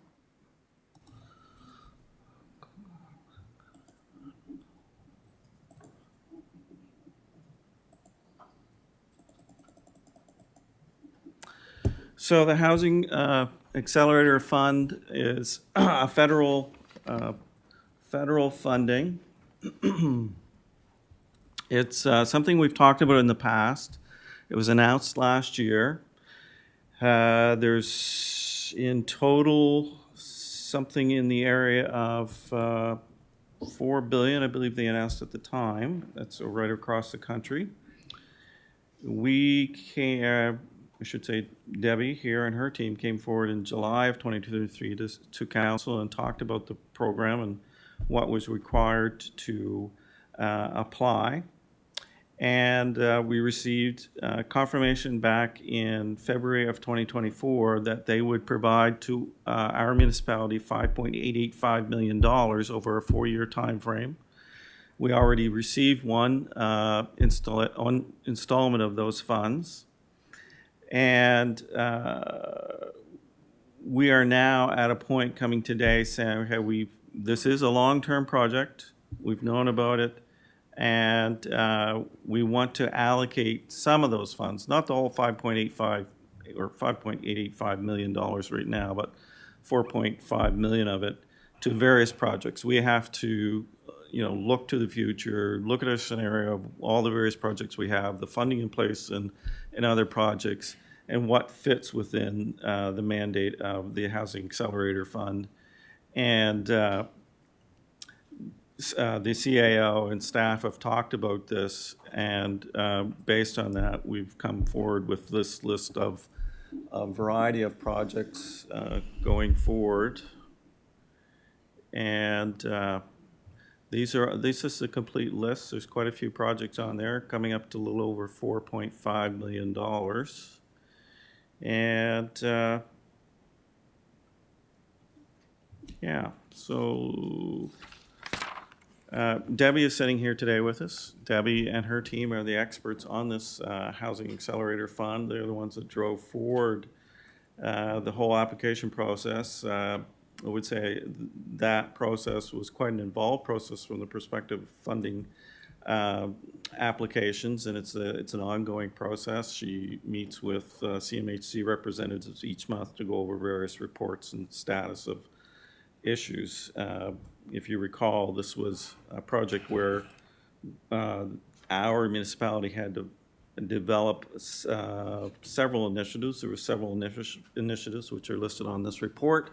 Move forward with those initiatives over the time frame of this funding, and then they provide this $5.85 million, which is not directly tied to those initiatives that we have to do to meet this funding requirement. We can take that and allocate it to projects meeting their criteria, and this is what we've come up with. So that's our report, and this is what essentially we're recommending for now, of course, to move forward with on how to allocate a significant portion of the $5.885 million. Yeah, I would say that actually there's a last minute detail which I should have updated. It was this project here, Crosswalk Highway 2. $193,000. I would say that should be $196 based on the last presentation we had from INO, and that should be adjusted accordingly. $4.5 $4.2 million. And that is it. If there's any questions either on the report itself or the whole application process that Debbie is our resident expert on. Okay, thank you. We've got a few people to speak here.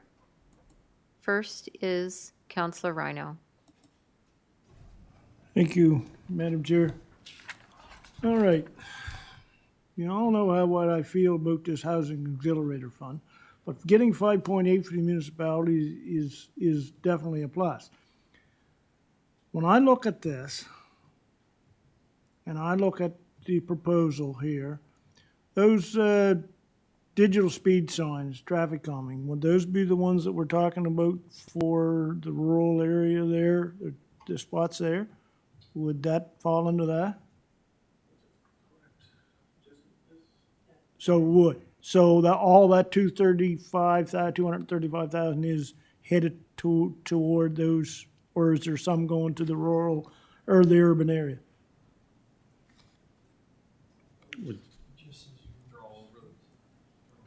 All over the municipality? Rural and corridor? Okay.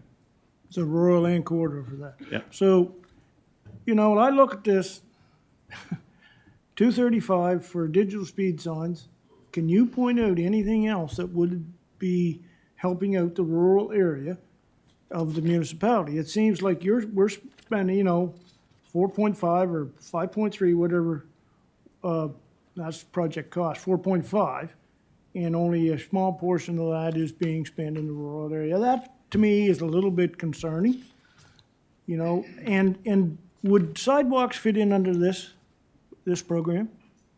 I'll just let the CAO weigh in on this. Thank you, Madam Chair.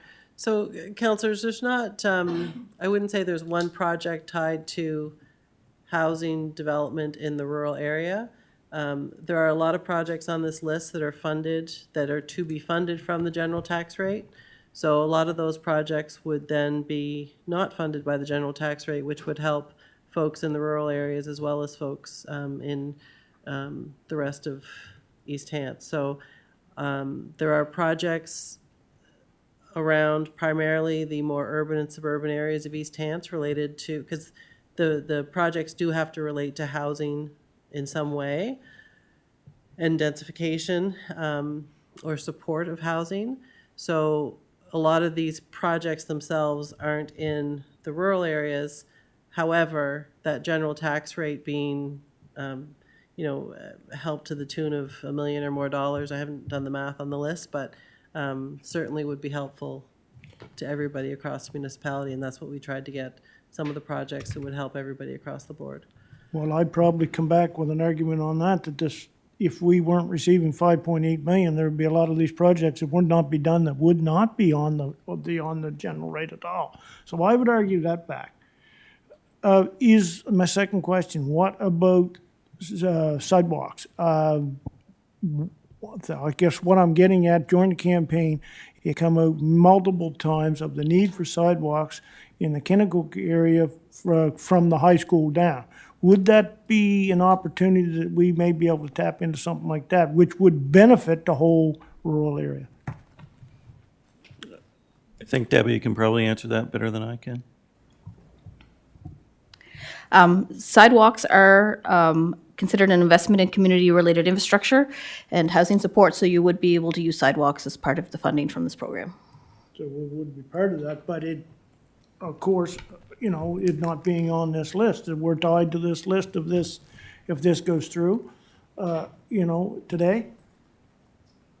I would like to, because what I'd like to do is because, what's happening out there in Kennecott from the high school, the kids are all walking down to the village, and they're not getting off the road. There's numerous complaints. Somebody is going to get hit there, and I would just, offer that is, possibly, depending on cost and everything, a project that may fit under this auxiliary fund.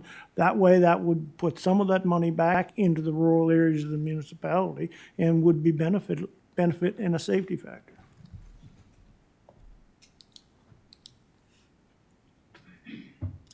Through you, Madam Chair. So, this is the first we're hearing of sidewalks in Kennecott, so it probably needs some work on fleshing it out a little bit. I know we've had sidewalk discussions in Mount Uniacke as well, which, would both bring up the question of, not just building them, but maintaining them in area rates and whatnot, which we would understand. So this list in front of you today is really I guess, a starting point. It's not all allocated, and it's also not all set in stone, but as we go through this project, this funding project, Debbie needs something to report back on. And right now, we don't have a list. We just have ideas out there that are being thrown around. So to get this list as it is today approved, this would allow us to put these as source of fundings for our capital budgets. But there's nothing to say that you are committed to doing any of these projects that you haven't already committed to. We know things are coming down the line, so as we have those discussions, we'll be able to say, well, you've set aside some money for this for half funding or whatever that might be. So this list isn't set in stone, but it is something we need to have for discussion purposes and reporting on this funding project. We're only getting $1 million, not only, $1 million is a lot of money, but this money isn't coming in all in year one. It's coming in over 5 years, and it's the last part is only if you meet your housing targets do you get the final amount. So there's nothing set in stone about this project. This is just mostly for discussion purposes and getting things moving for the HAF fund and the reporting of such. So then what you're saying, if a motion came forward at some point for a costing issue with regard toward sidewalks from the Hants North Rural High School down to the village, then depending on what was a decision after we got the report, that may fall under this housing accelerator fund and get some portion of it? Yeah, there's certainly, they are eligible expenditures under the fund. I'm not sure how much you would have to prove under the fund that they're going towards enabling housing. So that would be the only sticker for me right now would be, I'd have to look at the fine print on the eligibility criteria. Do you have to build sidewalks to somewhere that's going to be improving housing, or would that qualify? We could look at that. There's lots of things that you would have to look at if you started to build sidewalks in Kennecook. It's a provincial road. You'd have to get all of your design, your approvals, your costing, all of that. So it's not something that can be just, thrown out there. But if that's what council wanted to do, a motion coming from council, and then it would get incorporated into our capital projects budget and into our strategic plan and sort of go from there.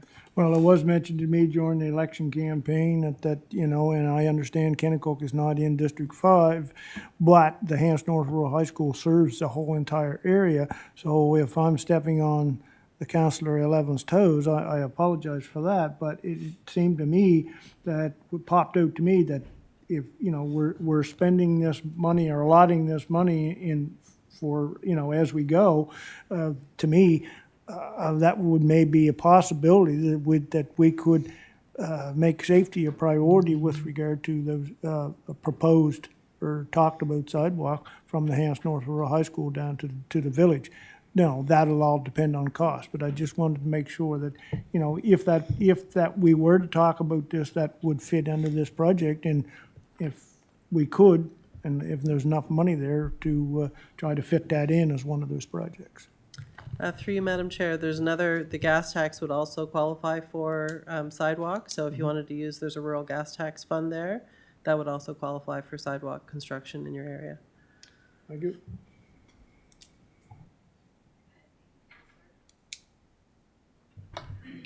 Next to speak is Councillor Merriam. Couple questions. I guess the first one was, and through to staff, would be with the gap, which is fairly significant when you look at the difference between what's planned on, I guess, and what's available. And I was just wondering what the rationale was for, what is it, around $1.3 million? Was it just to leave some powder dry for future projects? Is there a risk of, if there's policy change, if you don't commit a fuller amount, is there a risk to the municipality by not doing that? I guess again, just what I was kind of surprised when I was reviewing that. I thought, hey, if you've got a total amount available, why wouldn't you be going in for the total amount? So I would say there's not a risk from the perspective of us not allocating all the dollars at this point in time. From our internal management of projects, we have many capital or non-capital projects on the go at any one point in time. And a lot of them, are finishing, and then in a couple of months, I'm sure we're going to be talking about new capital projects coming up in the budget process. Okay. And non-capital projects. And I would say that from my observations is that, and from our discussions here tonight, you look at the SSGF fund, we've had about 4 different discussions about how we're allocating funds in the SSG fund over the past year and a half. Hopefully it's done now. And that's typical from what I'm seeing is we have these various funding sources come in, we take what we know at that point in time, and we apply the funding as best we can at that point in time. And then as we learn about how the projects are progressing or not progressing in the timeframes involved, you might have to shift some of that funding.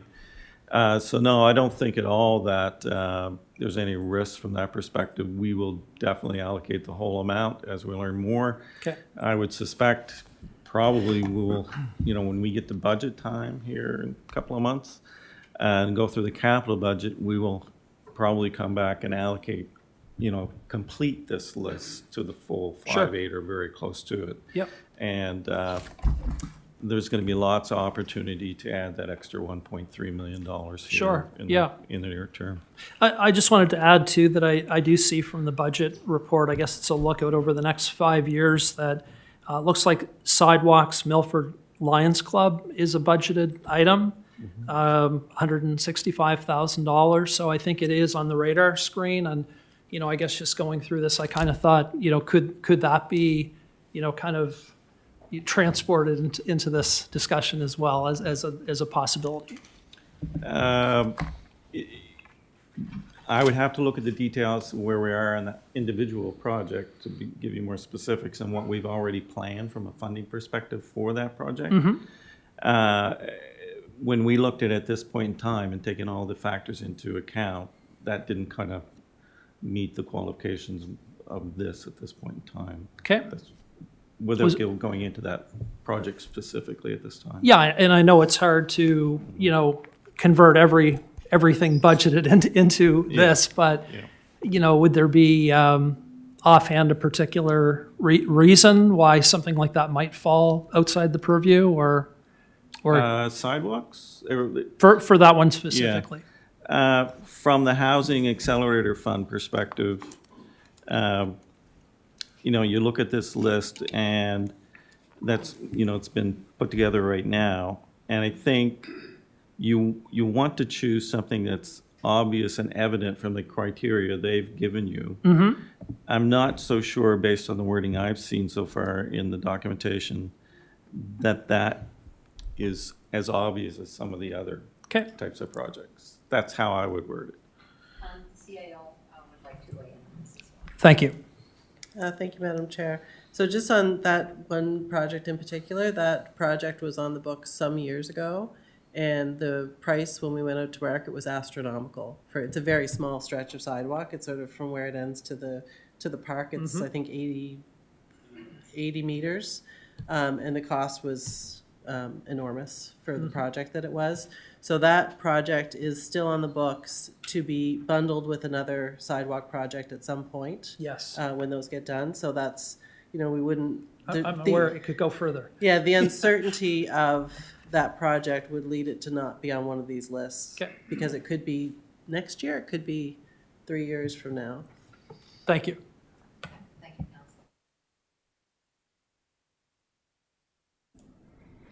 Council. Thank you, Madam Chair.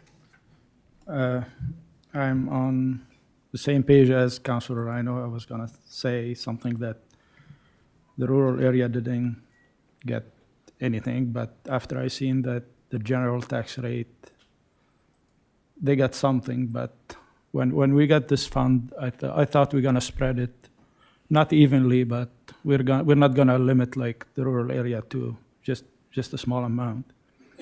And I can tell you one thing, without the fire department in the rural area, you would have no growth, you would have nobody there. So I think we should, as a councilors, get together and probably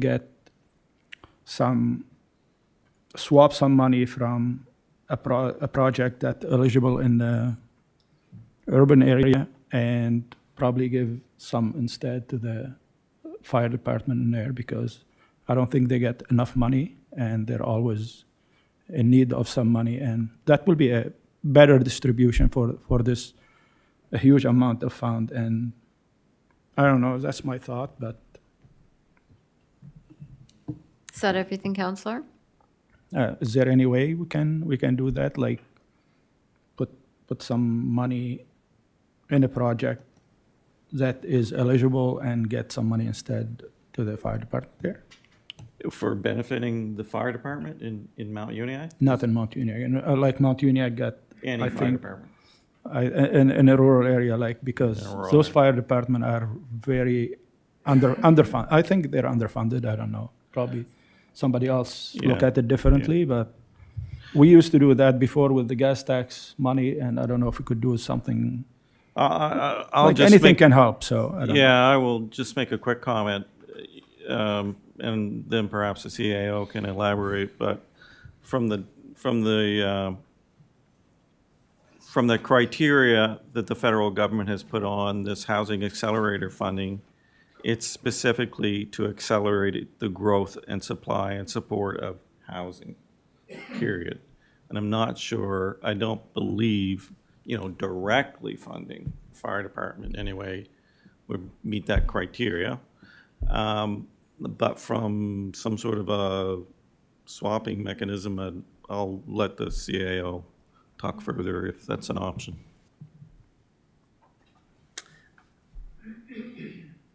So I think, Madam Chair, through you,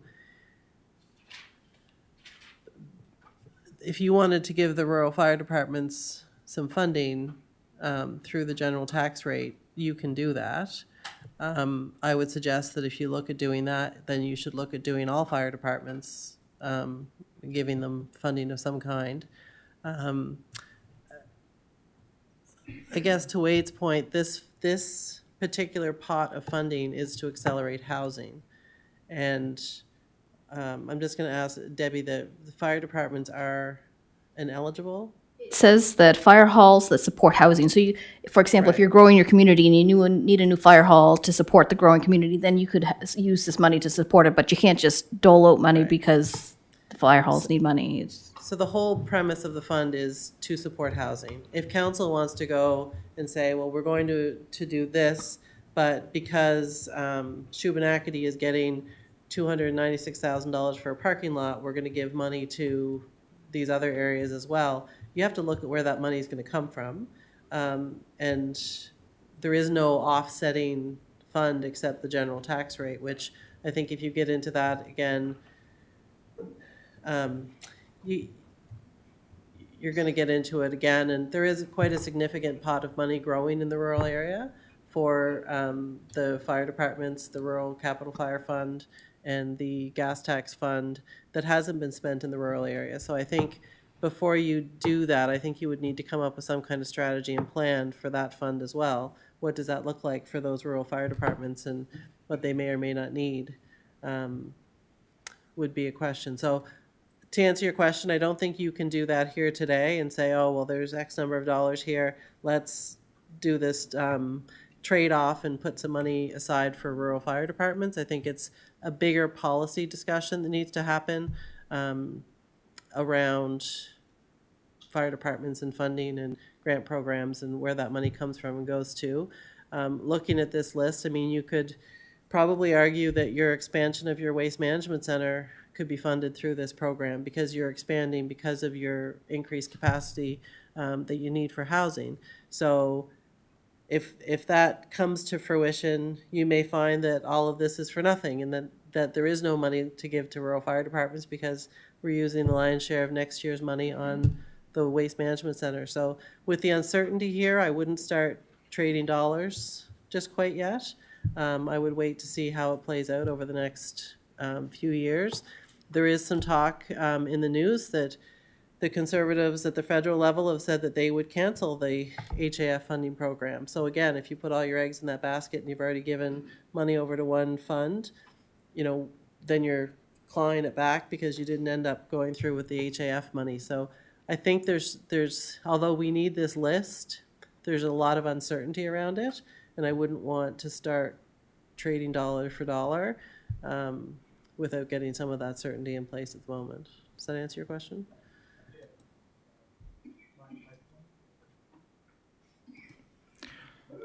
I remember before we used to do like take money from gas tax, give it to water utility, get money from like swap, and to support some areas that are not eligible. So I saw in this list that the rural area, I know there's nothing over there to promote growth, but as a councillor of the whole municipality, I feel that area should get some out of that, and probably you could fund an extra $120,000 to Mount Uniacke streetlight and take that $100,000 from the general tax rate, from the gas tax rebate of Mount Uniacke, and support the fire department of something they need in a rural area. Like I know they have, like that's a difference here. We have a rural area that always doesn't benefit from many of the external fund that we get. And I think as a councillor of the whole municipality, I should be looking at even support those areas that need it. So that was my point, but I don't know how everybody else feel. Thank you. Thank you, Councillor. I'll just let Wade weigh in on this. Oh, I just want to key in on something the CAO said, and just make it clear that while we've been granted on paper $5.885 million over 4 years, we may very well not get that whole amount, and it very much depends upon, I would say, two factors. One is these, what do they call them? 9 initiatives that we promised to put in place and make progress and complete them. That's one thing. And secondly, you have to meet certain targets as far as housing growth is concerned. And if you don't meet those agreed upon targets, they're going to cut back that $5.885 million as well. So a lot of this is, unknown as we proceed, and we'll know more as we move into the future. But we certainly don't know for certain anything, especially if a federal government changes, and this whole program could be eliminated. Okay, thank you. Okay, we've got lots of people to speak. Deputy Warden McPhee. Thank you, Madam Chair. Having listened to all this, I think I have a project that would fit everybody's criteria. First of all, it's in District 4, which to me is a hybrid district, sort of. It's certainly rural. We have a lot of agricultural reserve. We have a small urban area. We're trying to get some housing in that area, and that's what the Housing Acceleration Fund is all about. And that certainly would be Havenwood. We're looking at putting upwards of 97 units in there possibly, and we have a 280, 300-meter section of existing road that's going to need sidewalk. So this seems to me, if we were going to go for sidewalks, we could make an argument to use this funding for that, if it still exists. We don't know that, of course, that's up in the air. But I'd just like to have staff or CAOs. The other thing I thought, possibly the piece in Milford, could we tag that on to something like that? I don't know. It's not really, I guess you could say it might be helping with housing in Milford, but I don't know. But I certainly think the Havenwood project would be a good fit for this. Just like staff's comments or CAO, what they think. Thank you, Deputy Warden. Go to the CAO. Thank you, Madam Chair. I think that's a good example of one of those projects that as we get through our budget discussions, that's not in any budget item now. But if that project is added to the capital budget through the development process of Havenwood, that would be a good example of where you could say, okay, well, that really qualifies quite well. Let's switch it out for something else or add the dollars in. But those would all be decisions of council at the time.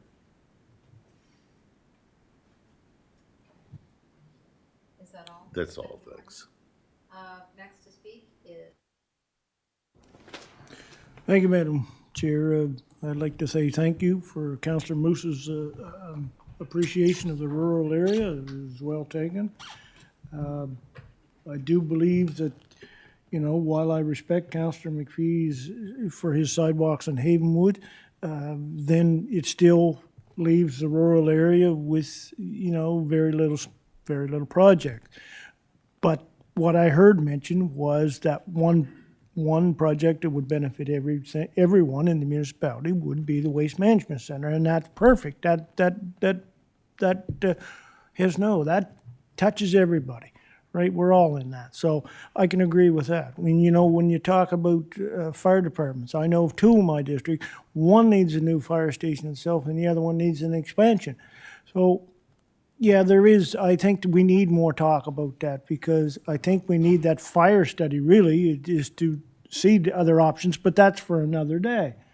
But, you know, my point is, I understand that there's growth in Mount Uniacke and there's growth in the corridor area, but the ballpark of the money that comes in from governments goes to those areas, and I'd like to see projects from the rural area come and we get a piece of that pie as well. I'm not saying take it all. I'm just saying I'd like to see a portion. I'd like to see more proportional monies flow into each of those areas. And I'll be strong. You know, when I talked about a sidewalk, that would have benefit, because all the children in the Hants North area go to Hants North Rural High. That would be a benefit for everybody in that area. So those are just some of the things that I think we have to be cognizant of, that, you know, just don't bypass the rural area often, because most of the population's in the other two areas.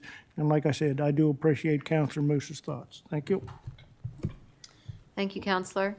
Next to speak is Madam Warden. Thank you. Well, I think kind of getting back to the subject of a list that's on this recommended motion, this is not by any means a final list, but we have to come up with a list of existing projects that are somewhere on the books. And while all of the ideas I hear being discussed certainly have merit, they're not all existing projects that we can put forward as possibilities at this time.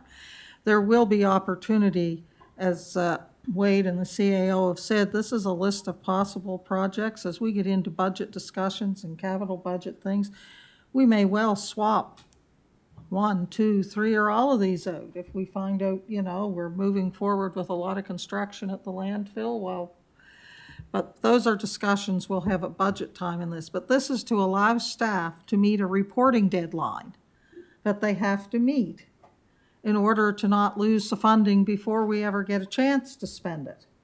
And the list that they have to provide, they have to be able to back up that there's some possibility that these projects are going to be completed in a certain amount of time, and this list meets that. So while certainly interesting conversations, and I agree with a lot of what's been said, in the interest of allowing staff to meet the reporting deadline and keep the funding, I am prepared to move the recommended motion that the Corporate and Residential Services Committee recommend that Council approve the allocation of a portion, $4.539 million.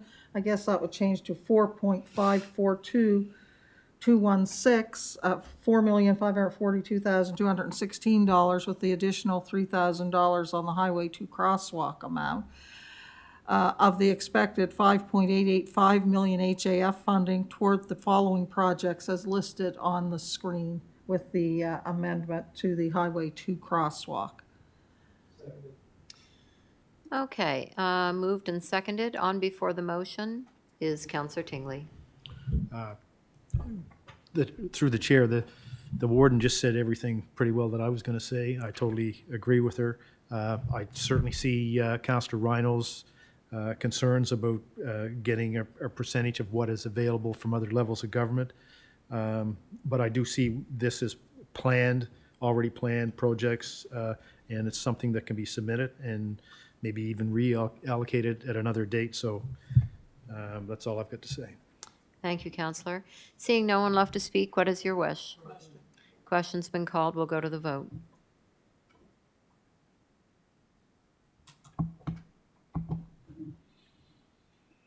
And the motion has passed unanimously.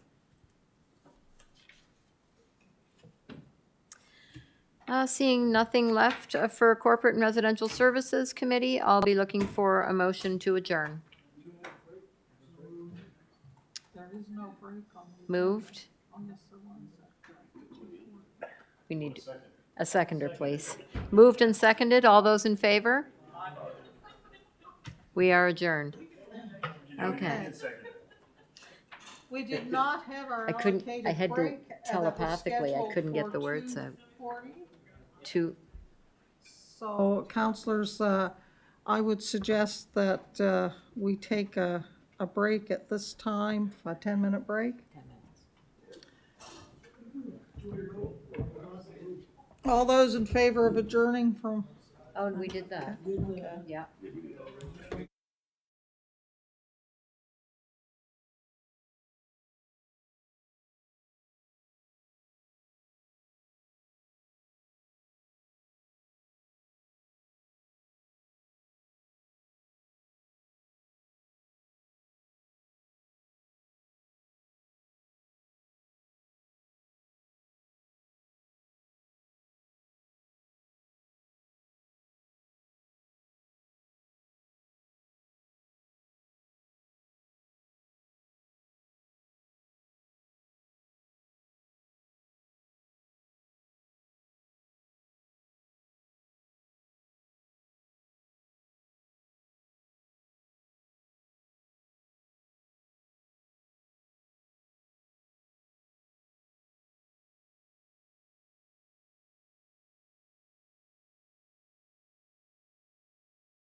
guess I do too in a way, because I'm still here. Counselors, if you're ready, we'll return to our agenda. That's right.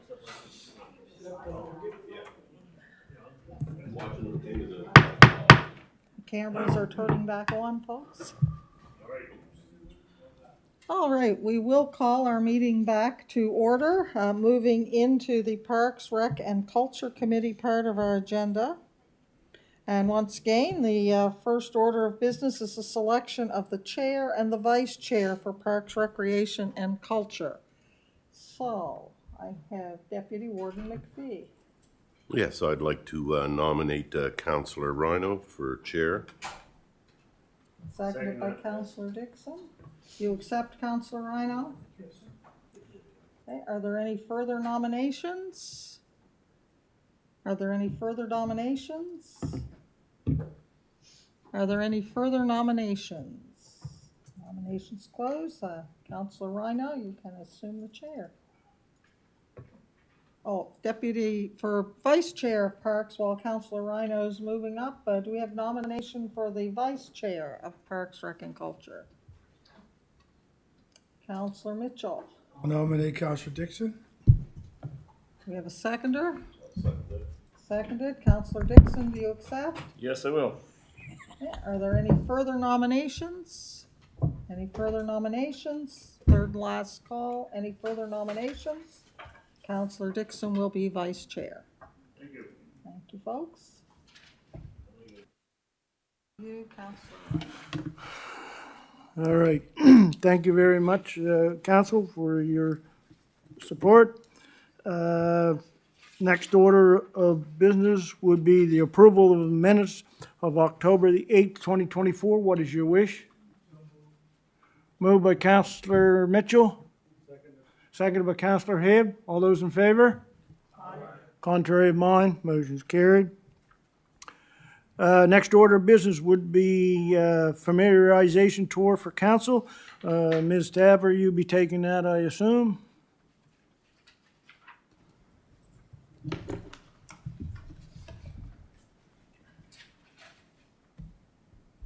I have an old computer, so it should work.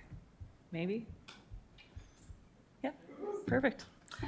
Good afternoon. Through the chair, the report before you is about a familiarization tour for council. In 2023, we did have some discussion with council about this. And from that, a motion was set forth that provided staff direction to include a familiarization tour for council in the 2024-2025 draft budget. The proposed budget for that was $5,000, and it was approved as part of the budget, and that is sitting, I believe, in the council operating funds.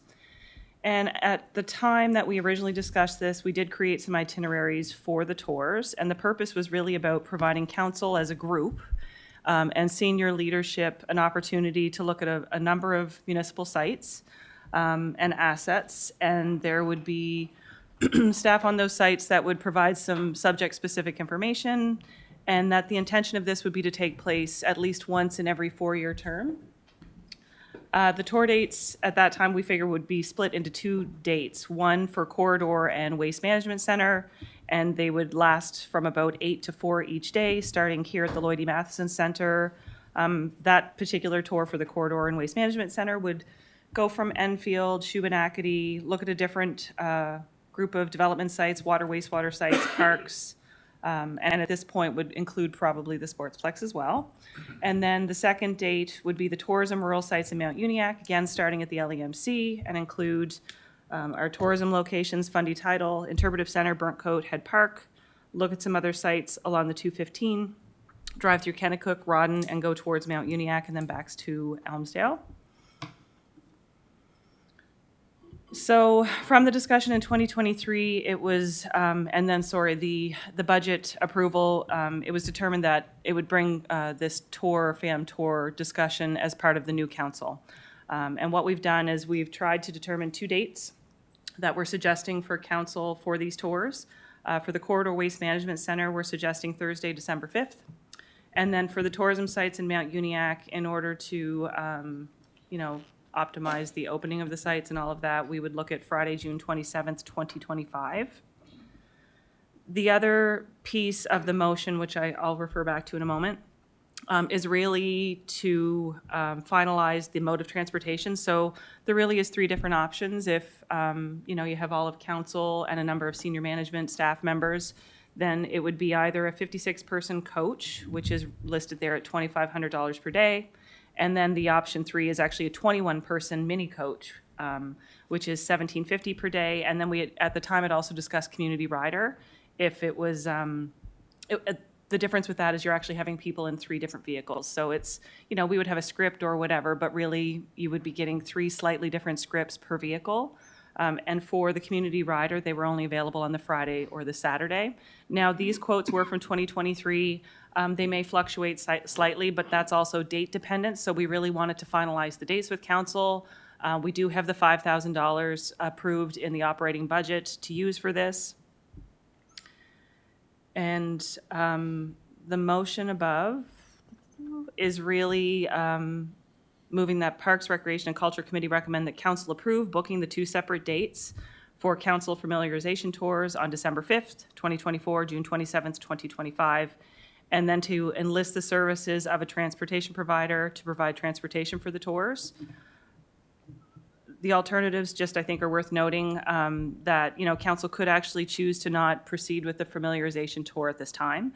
They could also look at alternative tour dates than the ones staff have suggested, and that if fewer members of council were wanting to take part on the tours, whether there was conflicts with potential work days or whatever, that we could actually provide the new council members or council members that wanted to take part in it with a tour similar to what we did in 2023, which was just a smaller personalized tour. I think Kim perhaps took her vehicle out, Adam assisted, and they actually went around to some of the sites throughout the municipality because we do have a number of returning council members, so perhaps that's more of interest. So really it's up for council discussion and consideration.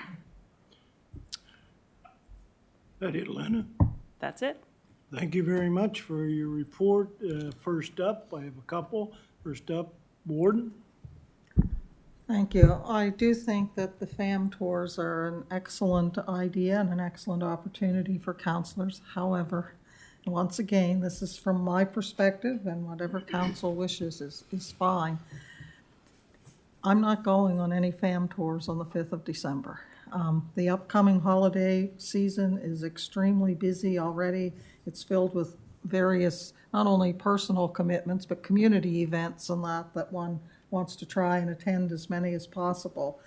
And to try and squeeze a tour in there before Christmas, it would be my preference that it would be after the holidays. That's just from my point of view.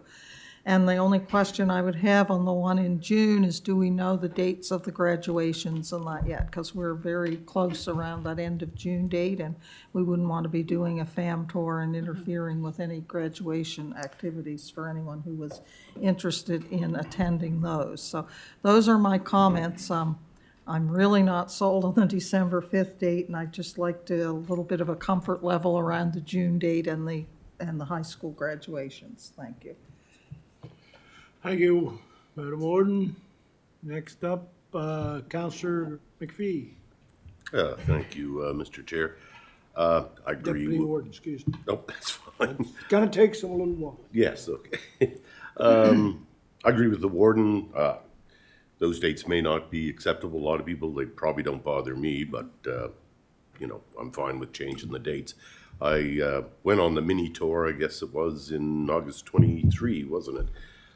Even though I was sort of familiar with all the sites, it was great to see them, encourage everybody to go that can go, and I'd like to see us all go in either one mini coach or Coach Atlantic bus. All go in one vehicle would be better, I think, just for many reasons. But anyway, change of the dates, hopefully we can find something that's good for everybody that wants to go, and I would encourage everybody to go. But other than that, that's everything for me. Thank you, Councillor McPhee. Next up, Councillor Garden Cole. Thank you, Mr. Chair. I did look up on the website, school website, so the 27th is a Friday. I don't know about Hants North but Rec and Hants East would not have their graduation on a Friday. So 27th is a good date for me, but December 5th is not. This is just totally personal. And I do like the idea of everybody in the same vehicle. That's it for me, thanks. Thank you, Counselor. Seeing no one left to speak, what is the wish? Yeah, I think number one, how many we would be willing to go on a fan tour, and then we'll try to take the dates from that point if we have enough. So, could I have a show of hands who would be willing to go on a fan tour? 4 there, 5, 6. So you'll have 6. And, pardon me? And possibly Council Perry, so as many as 7, and how many staff people? Through the chair, when we did the tentative plan in 2023, we had accounted for 11 council and 9 staff to go in the vehicle together. So right now, as it stands, we could have possibly 7 councilors Mm-hmm. and 9 staff again? So you'd be 16. Yep, so it would be 16. So, I mean, certainly the mini coach could accommodate that number of people. What It could be all about one community vehicle. rider? How many can they take at one? I'm just thinking, Yeah, it's like, I Max is think it's 8? 7 or 8, and I think we had accounted for that it would require 3 vehicles, so that would require at minimum 2. all right, Yeah. so people, we have, so you're probably looking at 7, 8. 8. 8 now, right? So we've established that 8 people are, most up to 8 people are willing to go, and I'm gonna get to you. So, Councilor Musa, Yeah, I cannot commit before I know the date and the time because okay. All right. I don't know how we're gonna work around this date business. Is any suggestions? CAO? Through you, Mr. Chairman, I wouldn't suggest if, we pick these based on in-service days for school, hoping that it would work, but that's clearly not going to work. So December 5th, that was the only reason that was chosen before Christmas. It doesn't have to be before Christmas, but I would suggest you don't plan it for January, February, or March, just because of the weather. So if you're going to do 2 dates, I would suggest, maybe April and June, and we can sort of find some other dates, and I presume doing it on a Friday would work for most everybody. Day of the week, Friday, would Friday work? I'm open any day, except hockey day. So June 27th works? And maybe we'll pick another date either before or after that based on the Is anybody calendar. not good for Friday? I hear no, nothing, so Friday is, Oh, you're not good for Friday? Eli's not good for Friday. So let's go with April and June. We could insert in that motion if someone wants to make it. Pardon? Councilor Dargan Cole, you want to speak? No, I was just gonna say, I did the one up through the corridor, so the June 27th one, it's, right now for me, it's primarily, I would like to do in the Rural Mount Uniac area. So that would be my, if I don't make it to the first one, that's the one I do want to make it to. Okay, so inserted in the motion should be April and June tentatively. And any form of transportation would be the is up to you guys. What? Warden? I would suggest the mini coach, as it sounds like that would certainly hold all of us. And, community rider, we would have to go in separate vehicles. Plus, my concern with community rider is we would be taking the availability of that service away from residents on those days who might be depending on it. So I would say that, the mini coach would probably suit our needs. Show of hands for a mini coach. Yeah, for full coach and for community rider. So there you have it. So whoever was making this motion would have to insert April and June and also go with the mini coach in that motion. Is seeing no one left to speak, what is your wish? No, there's no motion hasn't been made. Councilor, Warden, you're up. Okay.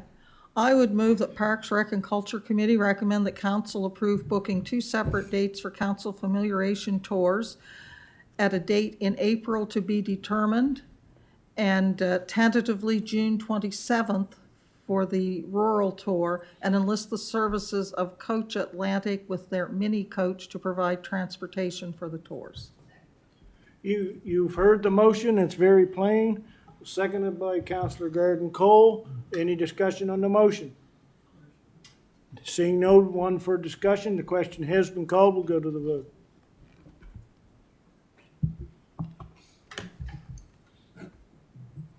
And the vote is in and is passed unanimously for all those that were here. Thank you very much.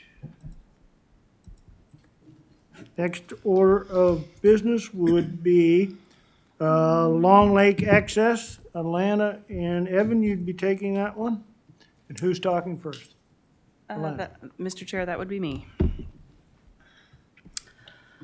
Okay, so the second report, so this is all about Long Lake access, and it's at one of the water access points. From a September 25th meeting of council, staff were asked to investigate the possibility of accepting a waiver or liability or coming to some type of agreement that would allow residents to continue to use a water access point off of Long Lake Drive, off of Long Lake during the fall and winter months once the lake access was closed. And a second motion also came from that as well, and that was about bringing back as part of budget or 25-26 budget discussions information on improving the road to that water access point.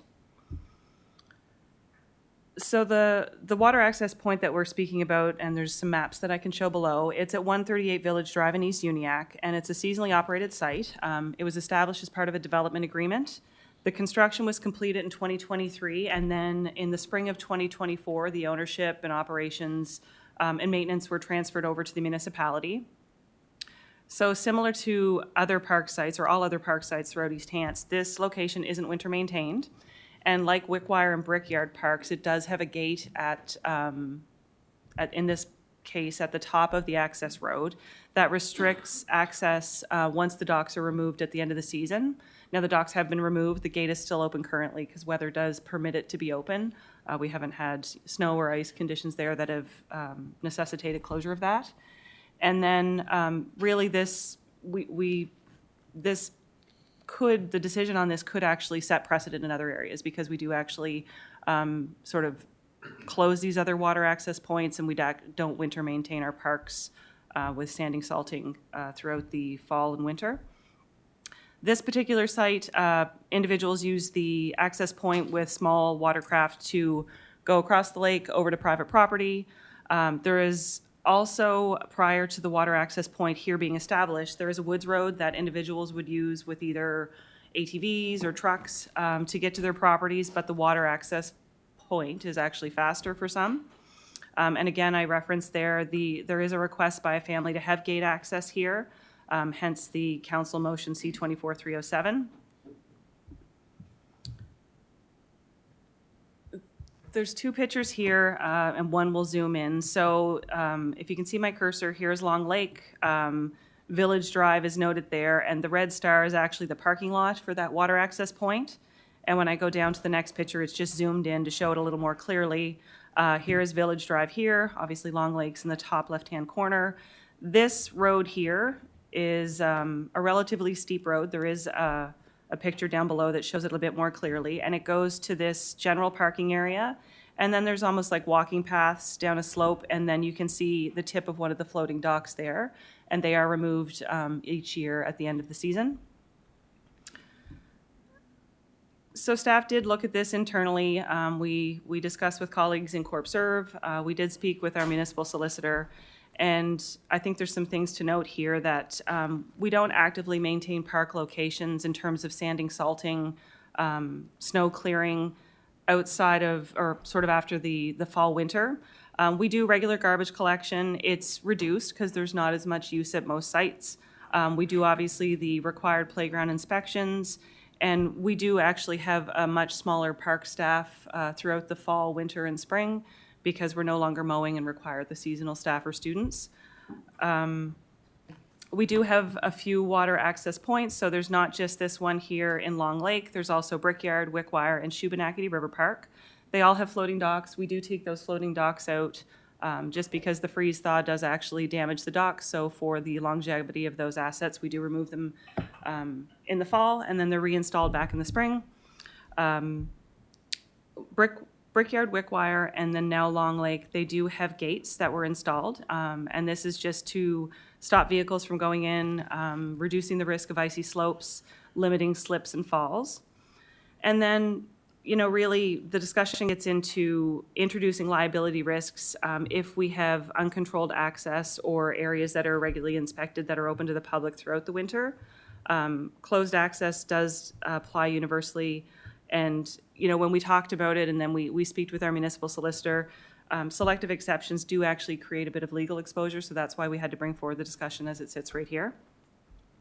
We do have signage at our sites that indicates no winter maintenance. And then there's the idea that providing a key for a locked gate, if that gate doesn't remain locked, it could be almost as though the park site is open, inviting people to come in and use the site. And this could lead to slips, falls, or in this particular case, due to the slope, you know, a vehicle certainly could slide down the slope if it was icy or snow covered.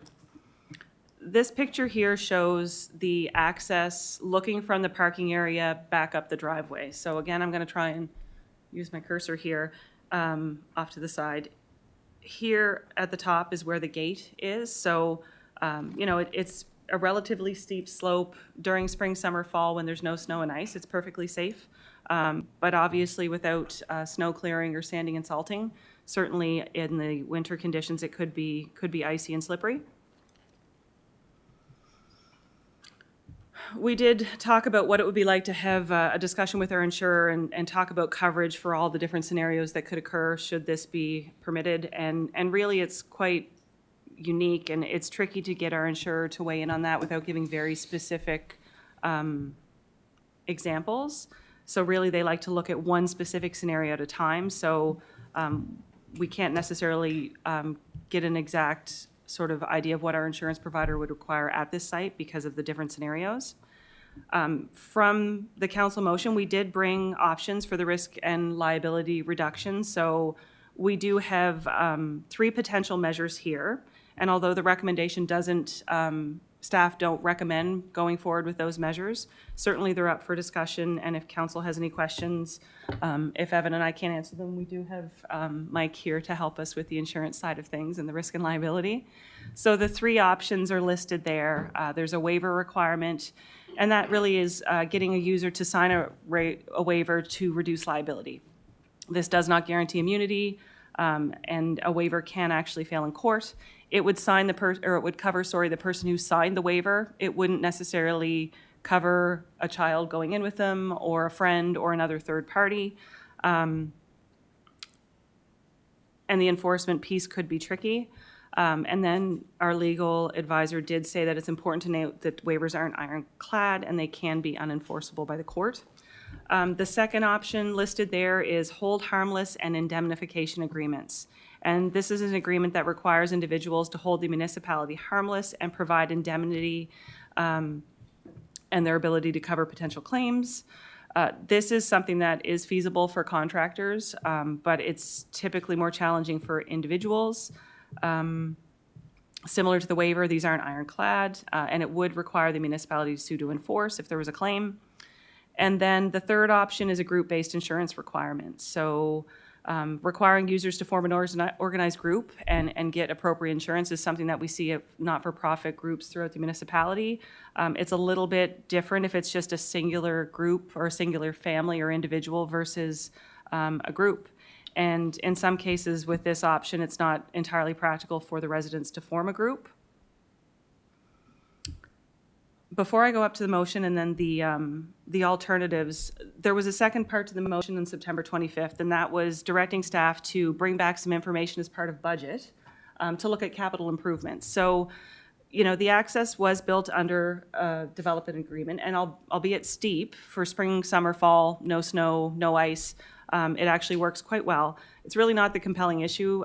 It's more about off-season use and level of service and the fact that park sites aren't maintained in the winter. We don't have sanding, salting, snow clearing for our park sites. So really, it's a level of service change. It would be a significant shift from our operations, and it would require staff to bring back a report should council wish to really investigate what that would look like, because it would require either additional contractors, additional money for contracts, or internal service provision is not something we do at this time, but certainly there's that exploration as well of what that would look like for staff and or equipment to do that. So I guess we wanted to highlight that because it's not so much looking at the improvements of the actual asset, so whether you pave it or reduce the slope, it's more about level of service. And does council want us to investigate that particular conversation and bring back a report of what that would look like? Because it certainly is a significant shift from our current model. So what staff have recommended at this point is not to provide keys to residents, and so the actual motion is move that Parks, Rec, and Culture Committee recommend that council do not move forward with providing residents keys to gated parks and to maintain the current level of service in parks in East Hants. But I would like to highlight the alternatives at the bottom of the report, which council may choose to accept one. Sorry, that should say one, not ones of the options for risk and liability reduction as outlined in that discussion. So. Thank you, Atlanta, for that report. I'm now going to open the floor for comment or question. And first up, Warden. Thank you. I was disappointed to see the recommendation in the report. I won't lie about it. I'd just like to make a little bit of correction.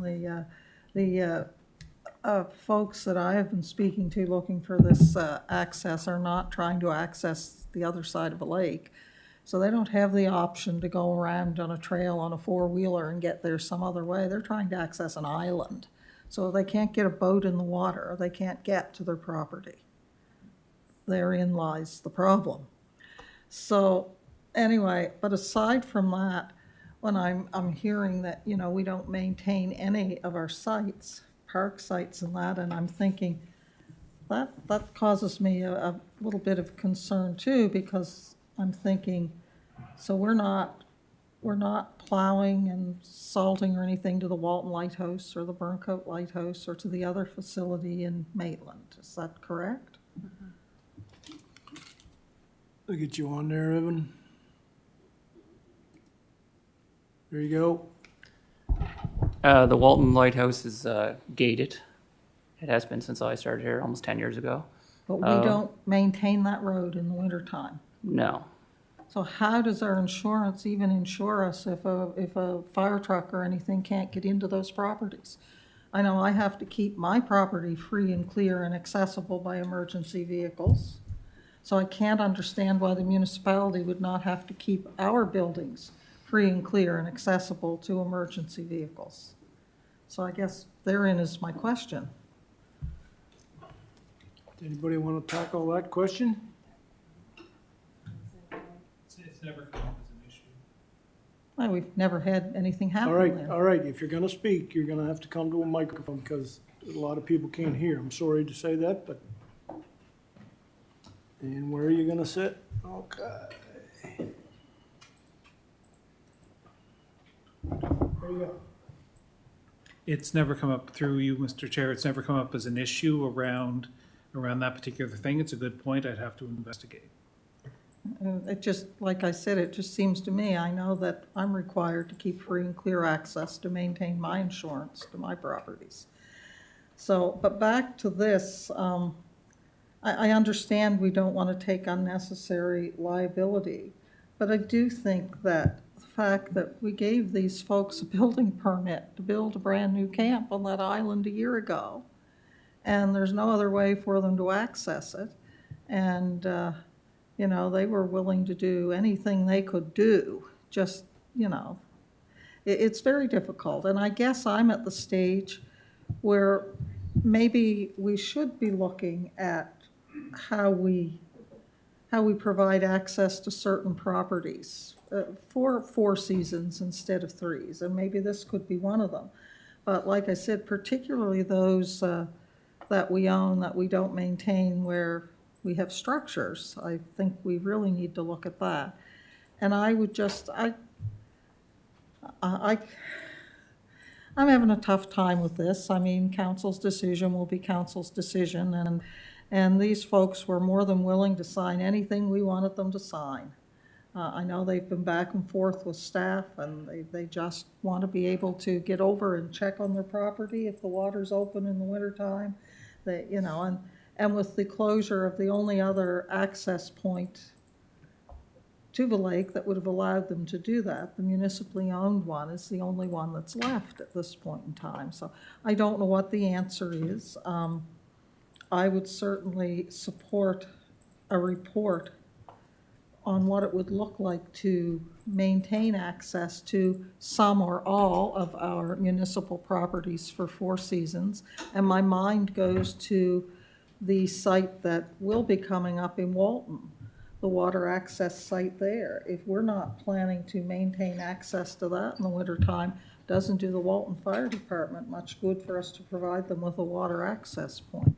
So I think that's a particular one that we really have to be looking at very seriously too. So maybe it doesn't look like we maintain all sites. Maybe there's not a need to maintain all sites. But I, for one, would at the very least like to have a report on what it would look like to maintaining some type of access for 4 seasons for some of these properties. Thank you.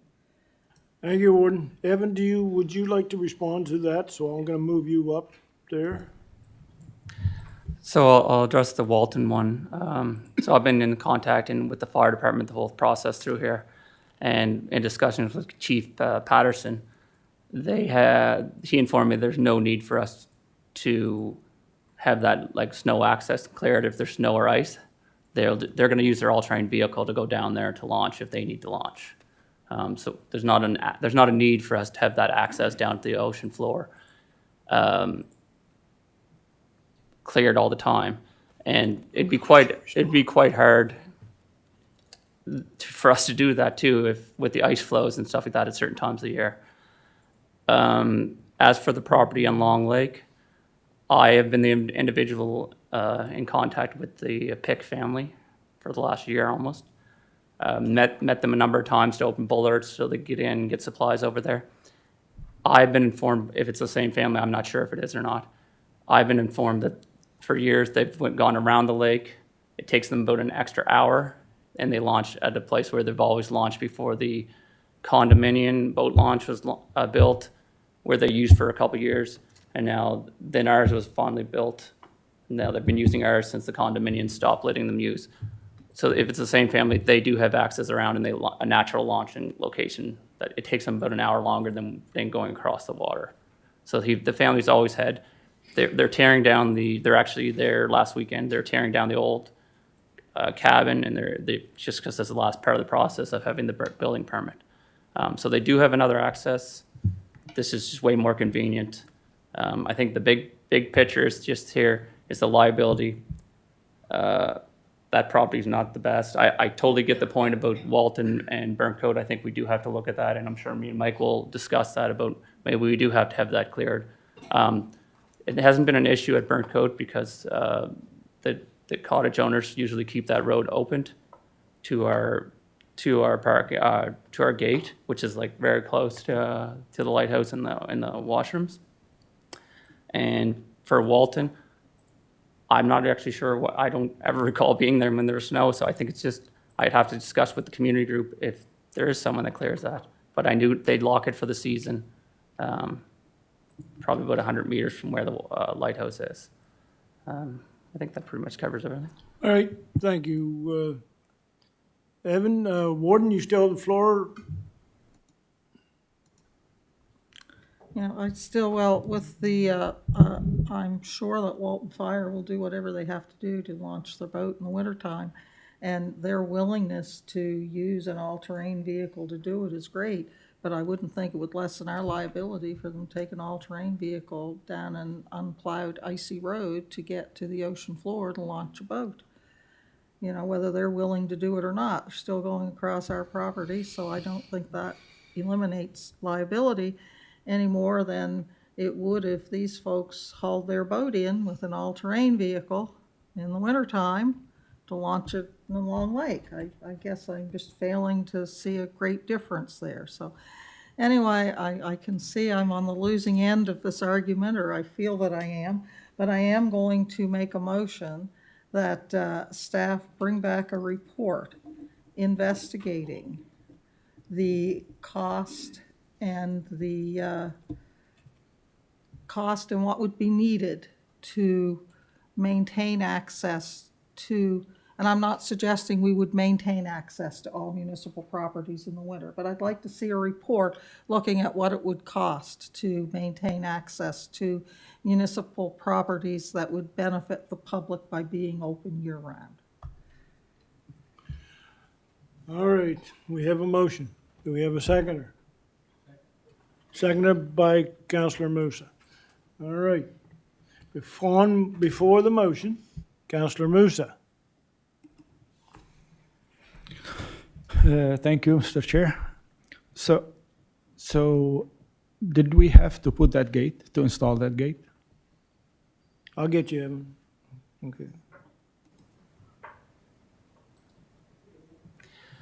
We put the gate this year. So the facility, the road and everything was built for a number of years. It wasn't turned over to the municipality, and this is kind of where in lines the issue is that people started using it when it was under the control of the developer.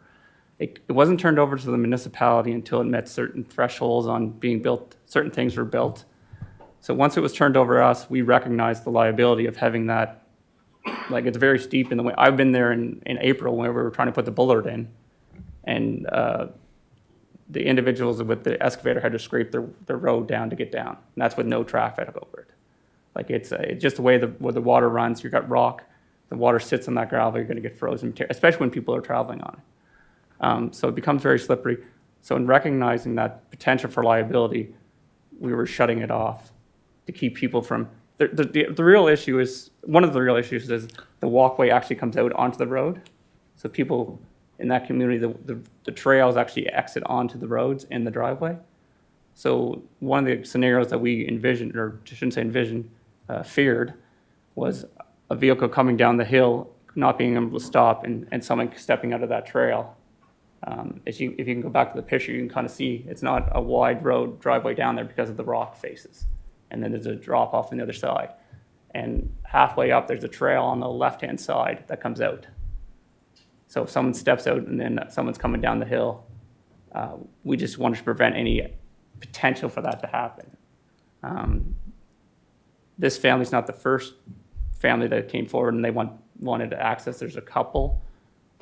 That would be another issue that we would have to address if this would go forward, is who is the right to key and who doesn't. We have other properties where this potentially could come up, like Grand Lake. There's landlocked properties on the other side of Grand Lake that people would, if we granted access here, they'd say, well, why can't we have access to go across Grand Lake there? And there's other properties that this could come up where they want to feel a right to cross our property because maybe they could be landlocked by another landowner. Does that answer your question? Yeah. So I know it's a lake, but lake could be used for winter activities too. So I think bringing back a report, it's not just for the families here, but I know there's a lot of people like to ice skating on a lake or snowshoeing on a lake or playing some kind of game on a lake. Like I think we should be looking at opening those parks for the winter activities too, if we can. Like, I got one question. So that was actually discussed when they built this. I wasn't part of that discussion, but there's a parking lot at the top of that hill that's public parking. So individuals can still access this lake. They're just going to not park down the bottom. That's not actually a parking lot. That's designed for turning. Not to correct my boss, but that's for turning, and then you're supposed to park up top. So basically, all we're preventing is people from coming down and launching a boat during winter conditions. So this will still be open to the public where they can go down and use the lake. At their own risk. At their own risk. Well, they would if they're going skating, they would carry down their shovels and clear it off, is my understanding, but as someone that grew up in a rural community, that's what we would do. So, Just, it's much the same as any provincial park. They shut their gates. People still walk into the park. Every provincial park operates. That's the kind of model we followed since I've got here. That's how we designed Brickyard and constructed it. We shut every gate, and that's kind of the model. The warden brought up an excellent point about Burnt Coat and Walden, and I'm sure we're going to discuss that. I did, Councillor Musa, would you further? oh, wow. No, thank you. Thank you. Thank you, Councillor Musa. Alana, would you like to step in there for a second? Yes, please. Thank you. Through you, Mr. Chair, I just want to highlight, certainly I can appreciate that people want to use lots of our different sites for lots of different activities, but I think we have to look at the different pieces on, and I'm wearing a risk and liability hat right now, I think just because of the discussion, but, I speak specifically to ice skating or use of ponds and lakes and things like that. We have to be very cautious how we proceed with that, only because as a municipality, if we encourage that in any way, then we have to look at, are we doing the ice testing? So I speak to one municipality that has an ice testing program. It is quite rigorous. It is very, very, very labor intensive. And the ice testing results are only as good as the moment that they are taken. And so if we're going to then put it out there that people are going to do ice testing or people should ice skate on our lakes or things like that, and I grew up skating on ponds, many of us did, and I get that. But if we're going to take that responsibility on, there is a very, very rigorous program that's associated with that requires multiple staff to be at the location for safety, wearing special suits, gear, training, et cetera, and then they have to go by particular, I think it's Red Cross standards. So I just want to put in that little cautionary note, that's all. Is that good with you, Councillor Musa? You had the floor last. All right. Moving on, Councillor Carl McPhee. Thank you, Mr. Chair. First of all, glad the Long Lake Island people actually have an alternative, and that was my first question. Might be inconvenient, but at least they can get to their island. When they're building, is there any way just during that period, if they needed access, that we could come up with some sort of agreement so they could get building materials down there? And then the other thing I was thinking, Shubenacadie River Park, you can take the floating dock out, but there's the big playground and the walking area there. You're not going to be able to close that off. Do we do any maintenance of that in the wintertime? You're on. So for the first question is that we've been working with this family to help them a little bit. We have a bollard, which is just a steel post down at the bottom. So we'd time it, we'd do our mowing at the same time, or a couple times I did myself where we just open it for them so they could bring their supplies across. Help them out, get a little closer to the boat. So we've kind of been working with them that way. And I just talked with him last Friday. He's like, "Can you make sure it's open till this weekend, last weekend?" So he did they were burning or I shouldn't say burning, they were doing something with their previous cabin. Regarding Shubenacadie, we've actually talked about that as well.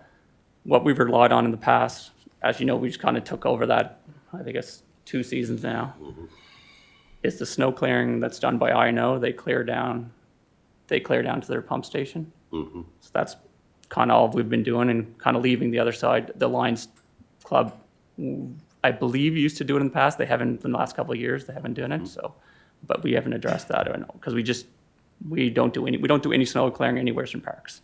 So yes. So we don't do anything with the playground either? Playgrounds in the winter. So you go to one of our playgrounds, they'll be a sign, do not use during winter conditions. There's a number of reasons that you cannot meet safety standards in winter conditions. Right. Now, we're in Nova Scotia where the winter changed weeks to weeks, so we don't want to say people can't go there or wrap them with snow fence, which some municipalities have tried in the past. So that's, we're doing kind of happy medium there. If the ground's not frozen and there's not snow covered, those playgrounds can be used. But it's at the risk, it's an inherent risk by the people that are using it at that time with that sign there.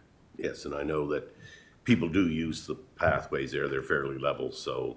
Yeah, it's kind of the same They idea. could have a little bit of packed ice, but that blows off fairly clear also, you know. I would compare it to individuals going on burnt coat ocean floor. It's an inherent risk by going on the floor. My other comment I wanted to make was using the lakes, and HRM last year decided they're not doing it anymore. They don't go out and drill because our climate has changed, the lakes don't freeze up, and that's exactly the point they make. We could go down there week after week, it's not safe, then we take one core, it is safe. 6 hours later, it's not safe again, so I don't think we can do anything with, we might as well follow HRM on that and not start up something that they've canceled. That's everything for me. Thank you, Councillor. Next up, Councillor Craig Merriam. Thank you.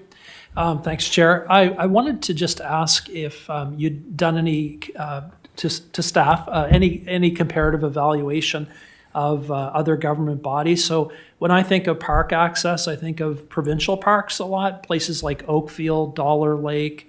I'm from a small town in the valley. There's a park up in the North Mountain. And my experience with those parks, for whatever reason, is there's typically always been a gate and it's been closed in the winter. And you can access if you cross country or just want to go for a walk. I understand there's other issues at play here, but I'm guessing, and of course there's Kejimkujee, the federal park, but I'm guessing the other bodies would have probably have thought about this issue for years and probably have policies. I wonder if you haven't checked, maybe you have, but could we check and see what their policies are and perhaps learn from those? That's the model we're trying to follow. I mean, we try to keep our parks open as long as possible. We have that flexibility. We're small enough where myself or another individual in parks we can run. If we know there's snow coming, we can shut those gates and we get social media to post that these gates are going to be closed. The whole model is that once that gate is closed, the risk is on the individual when they choose to go across to the other side. They're taking on that, they're inheriting that risk for us. Like, we're not saying this is safe anymore. Yeah, it just seems to me, I'm not, I don't have an opinion one way or the other really, but it just seems that the provincial model is more like, yeah, we don't really think it's a good idea you going in, but we're not completely stopping you. And therefore the individual would be assumed to assume all risk in that equation. Again, we might want to go a different way, but sometimes I think, you can try to reinvent the wheel, but someone else might have already kind of come up with that game plan. All right, Councillor Merriam, that it? Yes, thank you. That's it for you? Can we restate the motion You just give me a minute here now. We'll get her. All right, next up, Councillor Hibb. Thank you, Mr. Chair. Gates are put up for a reason, and if we're talking liability, you leave the gate open, then you are leaving yourself up to liability. I'm a certified trail warden for Trails Nova Scotia and Department of Natural Resources. In our course, we were told that if you come across a trail, it's a gate, a pole, or a ditch, or anything there to block your access to that, it's illegal. You're trespassing once you go past that. And if you do go across that, you're at your own risk. These would be the same situation. The gate would be up. I'm looking at that right now, and to get a contractor to plow that road, I wouldn't want to take on the job. I'll be honest with you. Once you get a contractor to do that, he can sand it, whatever. Somebody gets down there with a vehicle, there's an accident, you know who's going to be held liable, not the contractor. So there are risks involved in this. All the others to hire somebody to plow them and maintain them, it's going to be a big cost to the municipality. And if people want to go into the lighthouse in Walton or Burncoat, I mean, when the gate's up, they can walk in. They're still trespassing, but there's not much you can do about that. But to allow them to have an access to a vehicle in there, it's a whole different story in there. So I will not be supporting the motion. I think this is a waste of staff's time to do this. I think what they're doing is the proper thing we should do right now, and I think that's where we should stay. So, yes, thank you. Thank you, Councillor Hibb. All right, so here's the scoop. We've already had a go at this before the motion was made. Anybody that was on before that motion was made had a chance to speak. Now we have to direct our comments to the motion, which is to have a report brought back on the costing of keeping our parks open. Am I correct in that motion? Warden, you made it. Okay.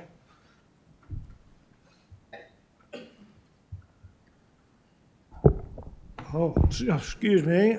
I just thought you could talk loud. Just staring at my microphone. The motion was that staff bring back a report around cost, access, and maintenance to municipal properties that would benefit the public year-round. All right, so you have the motion. So speaking to the motion, Warden Rolston. Thank you. I still think there would be value in this report. I've certainly heard the arguments against. I guess liability-wise, I would say I don't think putting up a gate eliminates our liability when we make it easy for people to walk around them and get to these properties. If someone slips and falls, we're still going to get sued, and it's still going to cost us. So, there's liability as a public entity in everything we do.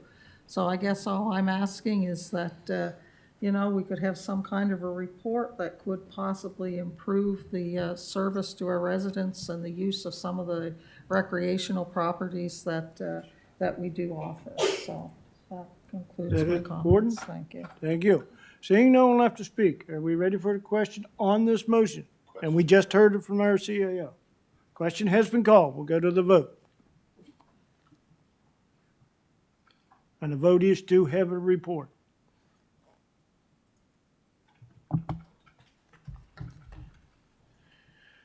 And the vote is in. The motion has failed 8-2 with Councilor Musa and Warden Rolston voting in favor. I tried. All right, so we still leaves us with the question of the recommended motion here before us. What is your wish? Nobody has to make a motion. Or we could place this report on file, but to me, we need an indication of which way we're going of this. All right, the screen is lit up. Councilor Musa. So anyway, we can keep the gate open until the road get icy or the cold weather come in?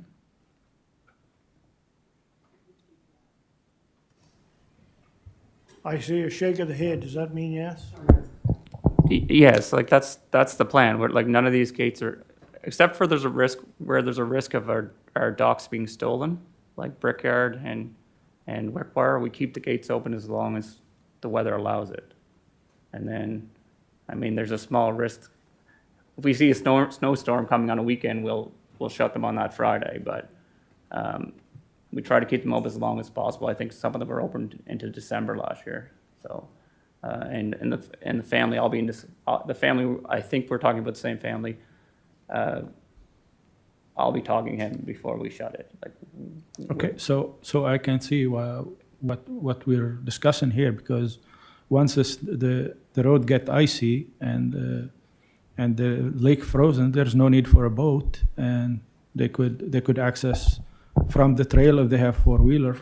I don't know if that four-wheeler not allowed trail on it or four-wheeler. Is it the trail that go through the road? Is that four-wheeler trail?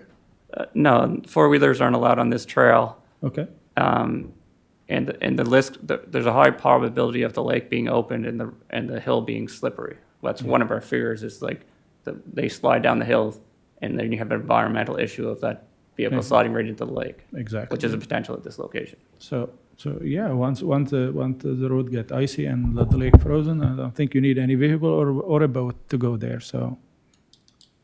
Is that all, Councilor? Yeah, thank you. Thank you, Councilor Musa. Next up, Councilor Mitchell. Thank you, Mr. Chair. I move that Park, Recreation, and Culture Committee recommend to council that do not move forward with providing residents keys to gated park sites and to maintain their current level of service in parks and East Ends. I so move.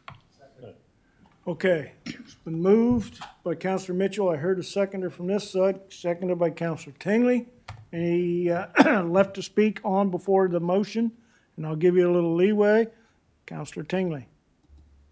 Through the chair, not going to say much, except staff has provided an excellent report, in my opinion, on the risk here. You can check with your insurer, but I think you would have fire insurance for those buildings, and I think you would have liability insurance if somebody had an accident there. But this is right in my wheelhouse, and the risk is just too much. That all? That's all I got to say. That's all? Yep. Thank you, Councillor Tingley, with regard to that. Now, my screen is empty, so what is your wish? Question has been called, we'll go to the vote.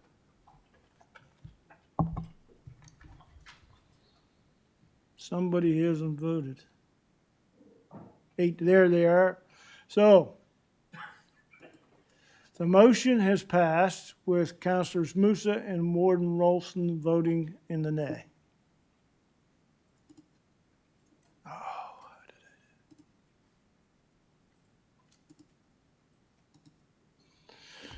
All right, so you'll have direction on that.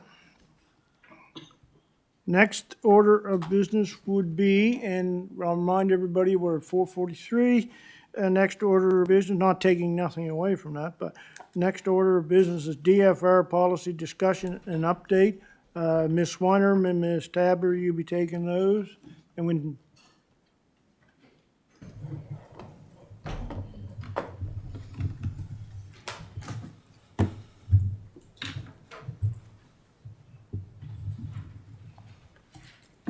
Thank you, Mr. Chair. So we're here today with the update on the District Recreation Fund policy after review. So in June, during our DRF application, there was some discussion around school playground recapitalization, and then there was a motion made about how that applies to school properties and should the policy itself be reviewed. So the review did take place. I'm going to scroll down into the background. Our policy analyst this summer did a basic review of the DRF. It hadn't been done in about 6 years, so it was good to do template updates and those sorts of things as well. But then we spoke specifically about how this applies to CCRCE. So in this spring intake of the district recreation funds, Enfield District School Parent Teacher Association applied for $100,000 towards a playground recapitalization, and the total project cost was over $230,000. Under DRF policy, schools cannot apply for the funding, and in the past, home and school or parent teacher associations have been the avenue where we can apply for playground enhancements, but we've also seen school properties receive benefits for tables and benches, outdoor classrooms, field improvements, etc. Those projects that are in recent memory in the last 10 years, through our files, none of them were more than $10,000. So obviously when we looked at a playground recapitalization, it really changed the way that we had been using the policy and supporting CCRCE sites. It's important to note that CCRCE does not currently budget for school playground recapitalization. They do provide oversight from their ops department with regard to procurement and project management when there is a playground improvement, but there's no funds contributed. So with that, we did several edits to the policy. There are a few other things that were outdated. So one important change, we've kind of been following this to some extent anyway about money that sits for a little while, projects that no longer, that don't move forward when they're supposed to. So 2.3 in the attached policy, you have the markup version with the policy changes. That speaks to that, that we would only approve for a 12-month period. This is exactly how the provincial programs for rec capitalization go as well. And it also helps us make sure that projects are ready when they're applying and being funded. Second change is specific to CCRCE, and it's been updated in both 2.4 and 2.2 and 3.4.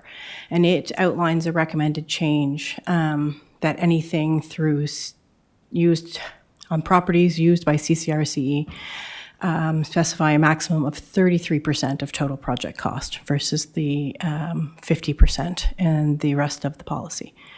We also specify in the change that any such project must guarantee access for the municipality, which in keeping with the DRF policy that we are looking at community assets. We've also updated in-kind contributions, which was really important. We had specific dollar amounts in the old policy, and so now we've made it based on minimum wage or minimum wage plus 50% rather than static numbers. So that's going to reduce how often we have to update that portion of the policy. And then, as I mentioned, with the help of our policy analyst, we updated some wording as well, and some edits for clarity and some template changes.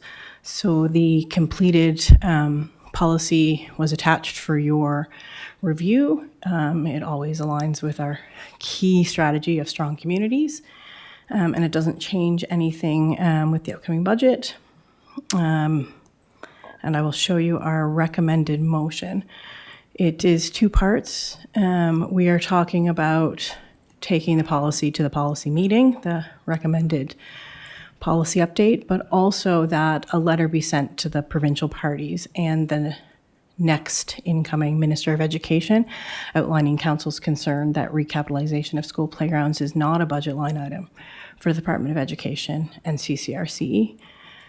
As I feel like as we discuss this, this is where the issue lies with the budget piece. So we want to make sure that that letter be sent, and then also there's information there on the second part of the motion for next week as well. Happy to answer any questions. All right, you've heard the report, and I'll open the floor for comment or question. First up would be Councillor Garden-Cole. Thank you, Mr. Chair. Through you to staff. So can you just scroll down to the details of the district rec policy as it looks in this? The change. Pardon me, through the chair, you want to see the updated, the draft policy?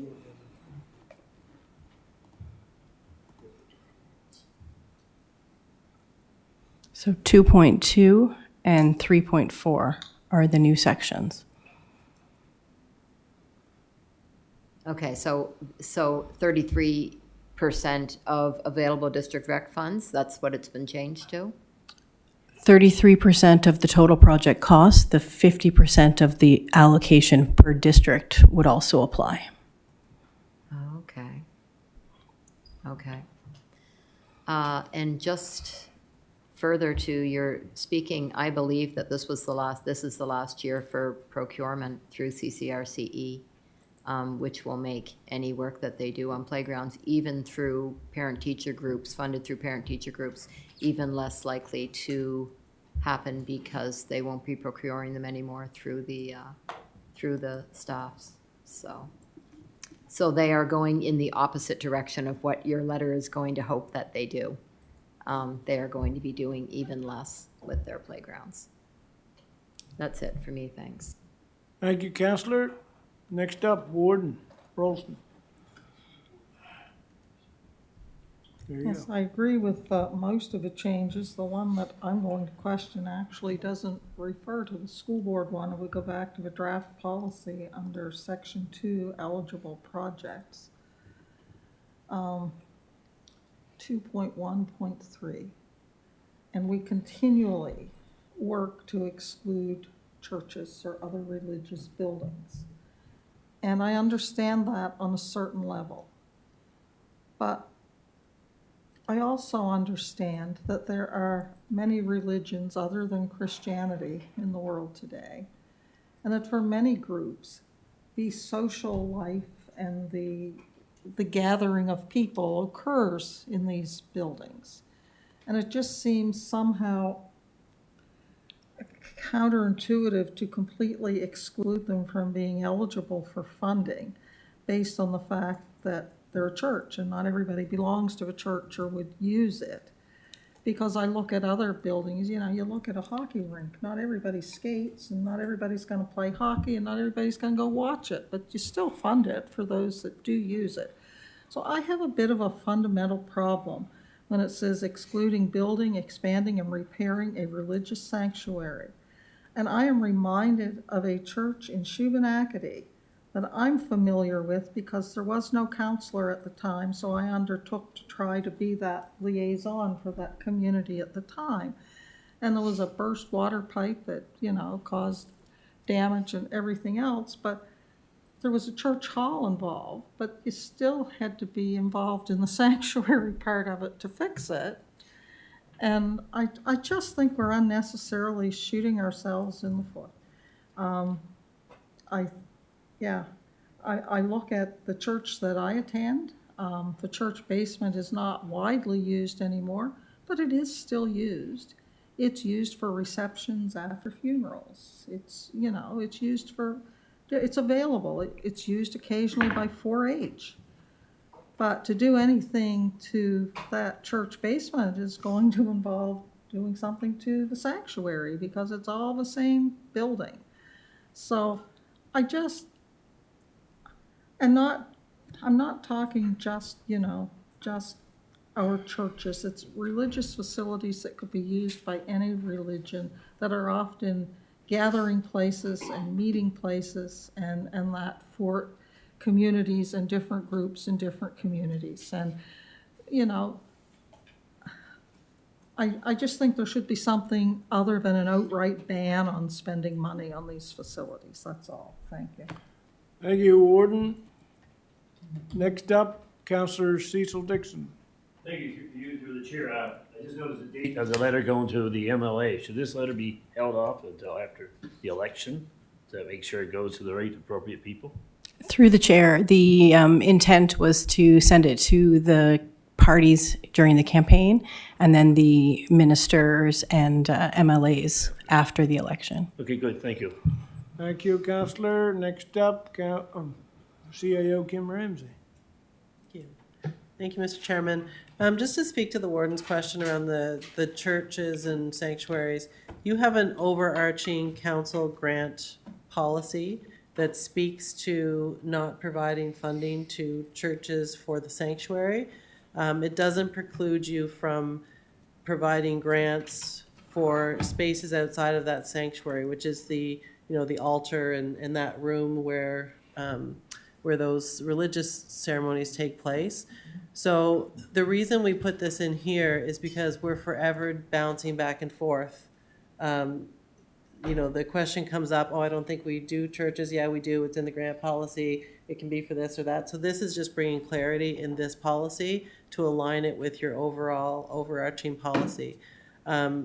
We have provided funding to churches before where, in the warden's example, they do have a community component to their building, then, we will help them do whatever it is that they're looking to do if it's a meritable project. So we have asked in the past that they provide, some statistics or groups that they work with, if they host the brownies, if they, have community breakfast, that kind of thing.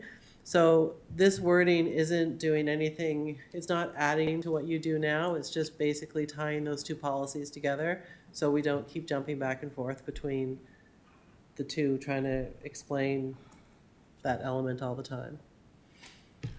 Thank you, Mr. Chairman. Thank you, CAO. Next up, Councillor Hibb. Thank you, Mr. Chair.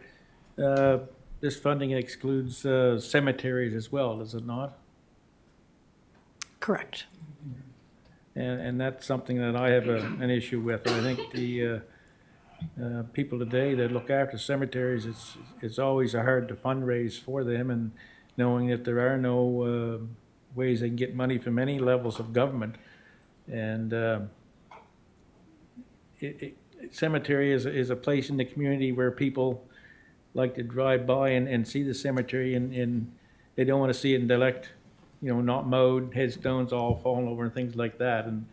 And I don't know if there's anything we can do, but I'd like to see if we could have district recreation funds cover cemeteries as well. But I guess that would be for another discussion for another day. So thank you. Thank you, Councillor Hibb. Next up, Councillor Musa. Thank you, Mr. Chair. So when we say playground, is there, what do you mean by that?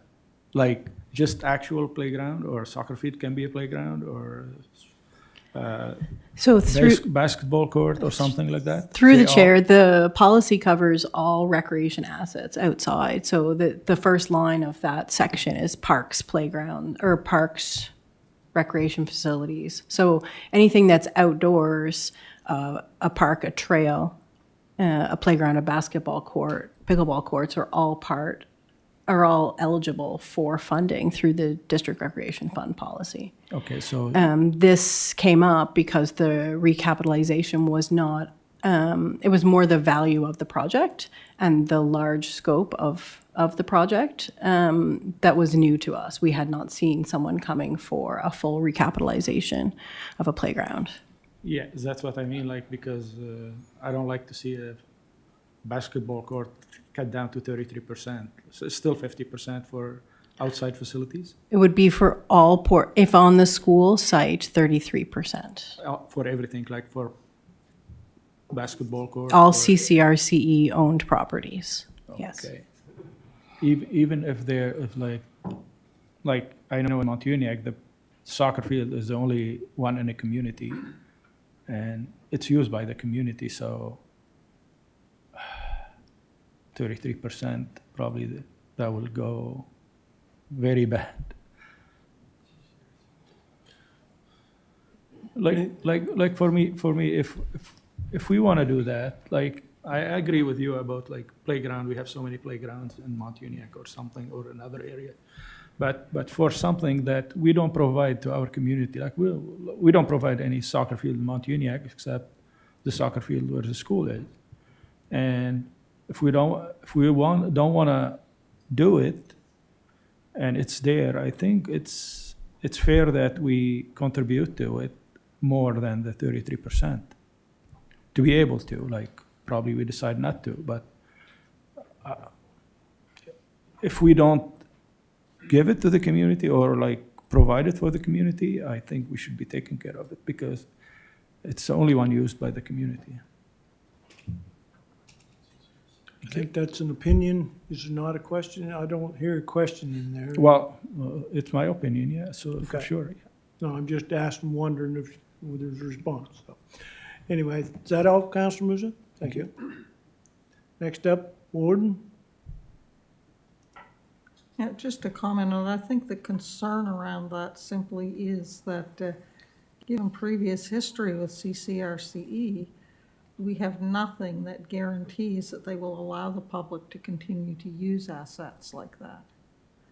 And we have invested significant funds in access CCRCE properties in the past. And when the initial agreement expired, it was not renewed, and we're, almost, what was it, $800,000 or something, and we are not able to access or use the asset. And that's part of the concern too, with spending large amounts of funding on CCRCE-owned properties. We definitely need to have some type of agreement that the public will have access, whether it's 33% or 50% or whatever it is. And this is changes to our policy. And I would just comment that it has not been unknown in the past for council to exceed amounts recommended under their policy. Thank you. That's it, Warden? All right, there's no one left to speak, so we have a recommended motion. What is your wish? Councillor Tingley. Through the chair, I think the province should be paying 100% for this, and they're fortunate that we are paying 33, or agreeable to paying 33%. And I think the recommendation is fine. So I'm going to move that the Parks, Recreation, and Culture Committee recommends to Council that Council give notice of intent to approve the District Recreation Fund policy as attached to the Executive Committee agenda dated November 12, 2024, and that a letter be sent to all three provincial parties and the next Minister of Education outlining Council's concern that recapitalization of the school playgrounds is not a budget line item for the Department of Education and Chignecto Central Regional Center for Education, The letter shall be CC'd to East Hants MLAs and NSFM. It's been duly moved and seconded. Comment or question with regard to the motion? Question. Seeing nobody on the screen, the question has been called. We'll go to the vote.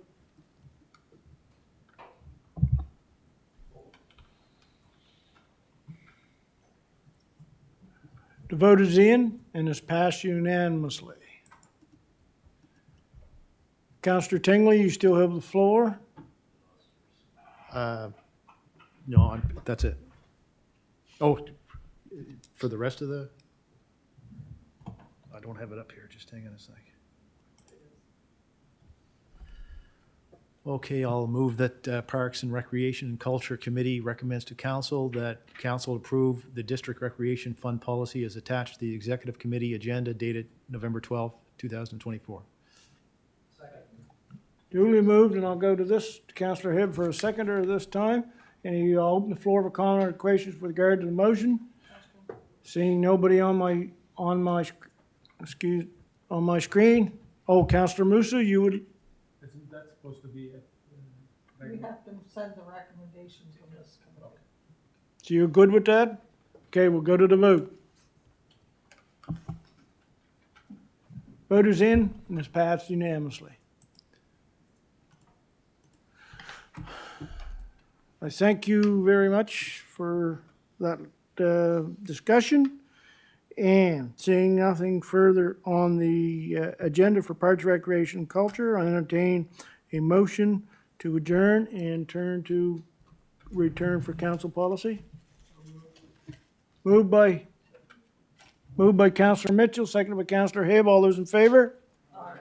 Contrary of mine, motion's carried. Once again, it's been a pleasure.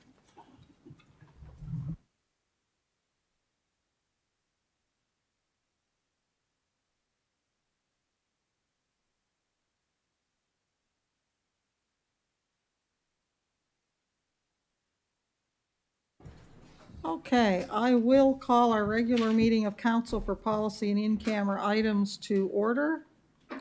We will start with the Corporate and Residential Services Committee report, so that would be you, Councillor Musa. They'll put it up on the screen, I think. I don't think we have it printed. No, who is the vice chair? Did I get that wrong? Who's vice chair of corporate? Oh, wrong committee. My apologies. Councillor Garden Cole, my apologies. I'm gonna need that nice and big, Shirley. The committee, oops, a little lower. The committee held its regular meeting on November 12th, 2024, and the following motion is coming forward as a result of that meeting. First item, Elected Officials Code of Conduct 2024. The Elected Officials Code of Conduct was legislated into effect in the fall of 2024 and requires municipalities and villages to adopt a code of conduct within 60 days of the general election, December 19, 2024. The Municipal Code of Conduct is an important tool for promoting integrity and accountability within local government in Nova Scotia. This code provides clear guidelines for elected members of council, supporting them in upholding the high standards expected by their communities. By strengthening in governance, the code will bring lasting benefits to municipalities and villages across the province, furthering our shared commitment to serve the public with transparency and excellence. Staff recommended an updated code with all the elements of the new legislated code, along with elements from the existing municipality of East Hants Code of Conduct. The Corporate and Residential Services Committee recommends to Council that Council give notice of intent to approve the Elected Officials Code of Conduct as attached to the Executive Committee agenda dated November 12, 2024, and that the Council procedural policy be amended to remove Code of Conduct content. As Chair of the Committee, I so move. Second.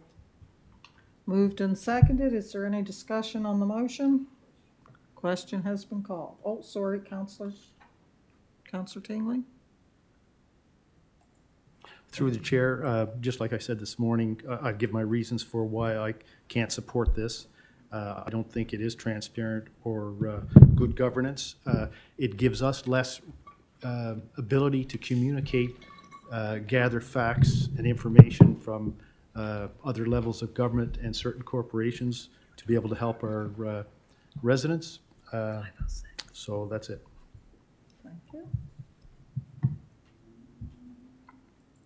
So the question has been called. We'll go to the vote.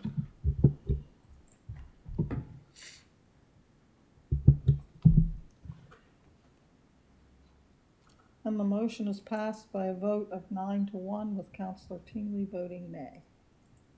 As chair of the committee, I move the adoption of this report. Moved and seconded. All those in favor? Contrary, motion is carried. Next, we'll have the report from Parks, Rec, and Culture. Over to you, Councillor Rhino. Thank you, Madam Warden. And bring her up a little tighter. Thank you. The committee held its regular meeting on November the 12th, 2024 in council chambers. The following motions coming forward as a result of that meeting. District Recreation Funds Application Intake 2 for 2024. At the June 26, 2024 meeting of council, motion C-24-211 was made regarding the district recreation fund policy as it relates to school playground recapitalization, and review of the district recreation fund policy was requested. So from that, the Parks and Recreation and Culture Committee recommend the council give notice of intent to approve the district recreation fund policy as attached to the executive committee agenda dated November the 12th, 2024, and that a letter be sent to all three provincial parties and the next Minister of Education outlining council's concern that recapitalization of school playgrounds is not a budget line item for Department of Education, Chignecto Central Regional Center for Education. This letter shall be CC'd to the East NSMLAs and NSFM. As chair of the committee, I do so move. Seconded by Councillor Tingley. Any discussion on the motion? Question. Question has been called.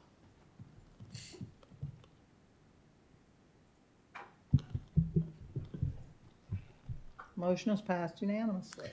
Madam Warden, as chair of the committee, I move the adoption of this report. Moved and seconded. All those in favor? Contrary? Motion is carried. That brings us to the last item on our agenda this afternoon. It's an in-camera land issue. Adam will be taking that. I will give staff time to, I would be looking first for a motion to go in camera. All right, question. Is this have to be done today, item? It'll be quick Yes. though. Okay, thank you. Okay, motion to move in cameras, moved by Councillor Dixon. Do we have a seconder? Seconded by the Deputy Warden. All those in favor? Motion is carried. We will be in camera. Staff will let us know when we are clear.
Hey, counselors, we are back in open council. I would report that we met in camera to discuss land issues. Out of those discussions, direction was given to staff. There are no motions coming forward from that meeting. I would now be looking for a motion to adjourn. Moved by Councillor Hibbs, seconded by Deputy Warden. All those in favor? Contrary? Motion is carried. We will give staff a few minutes. We are still online.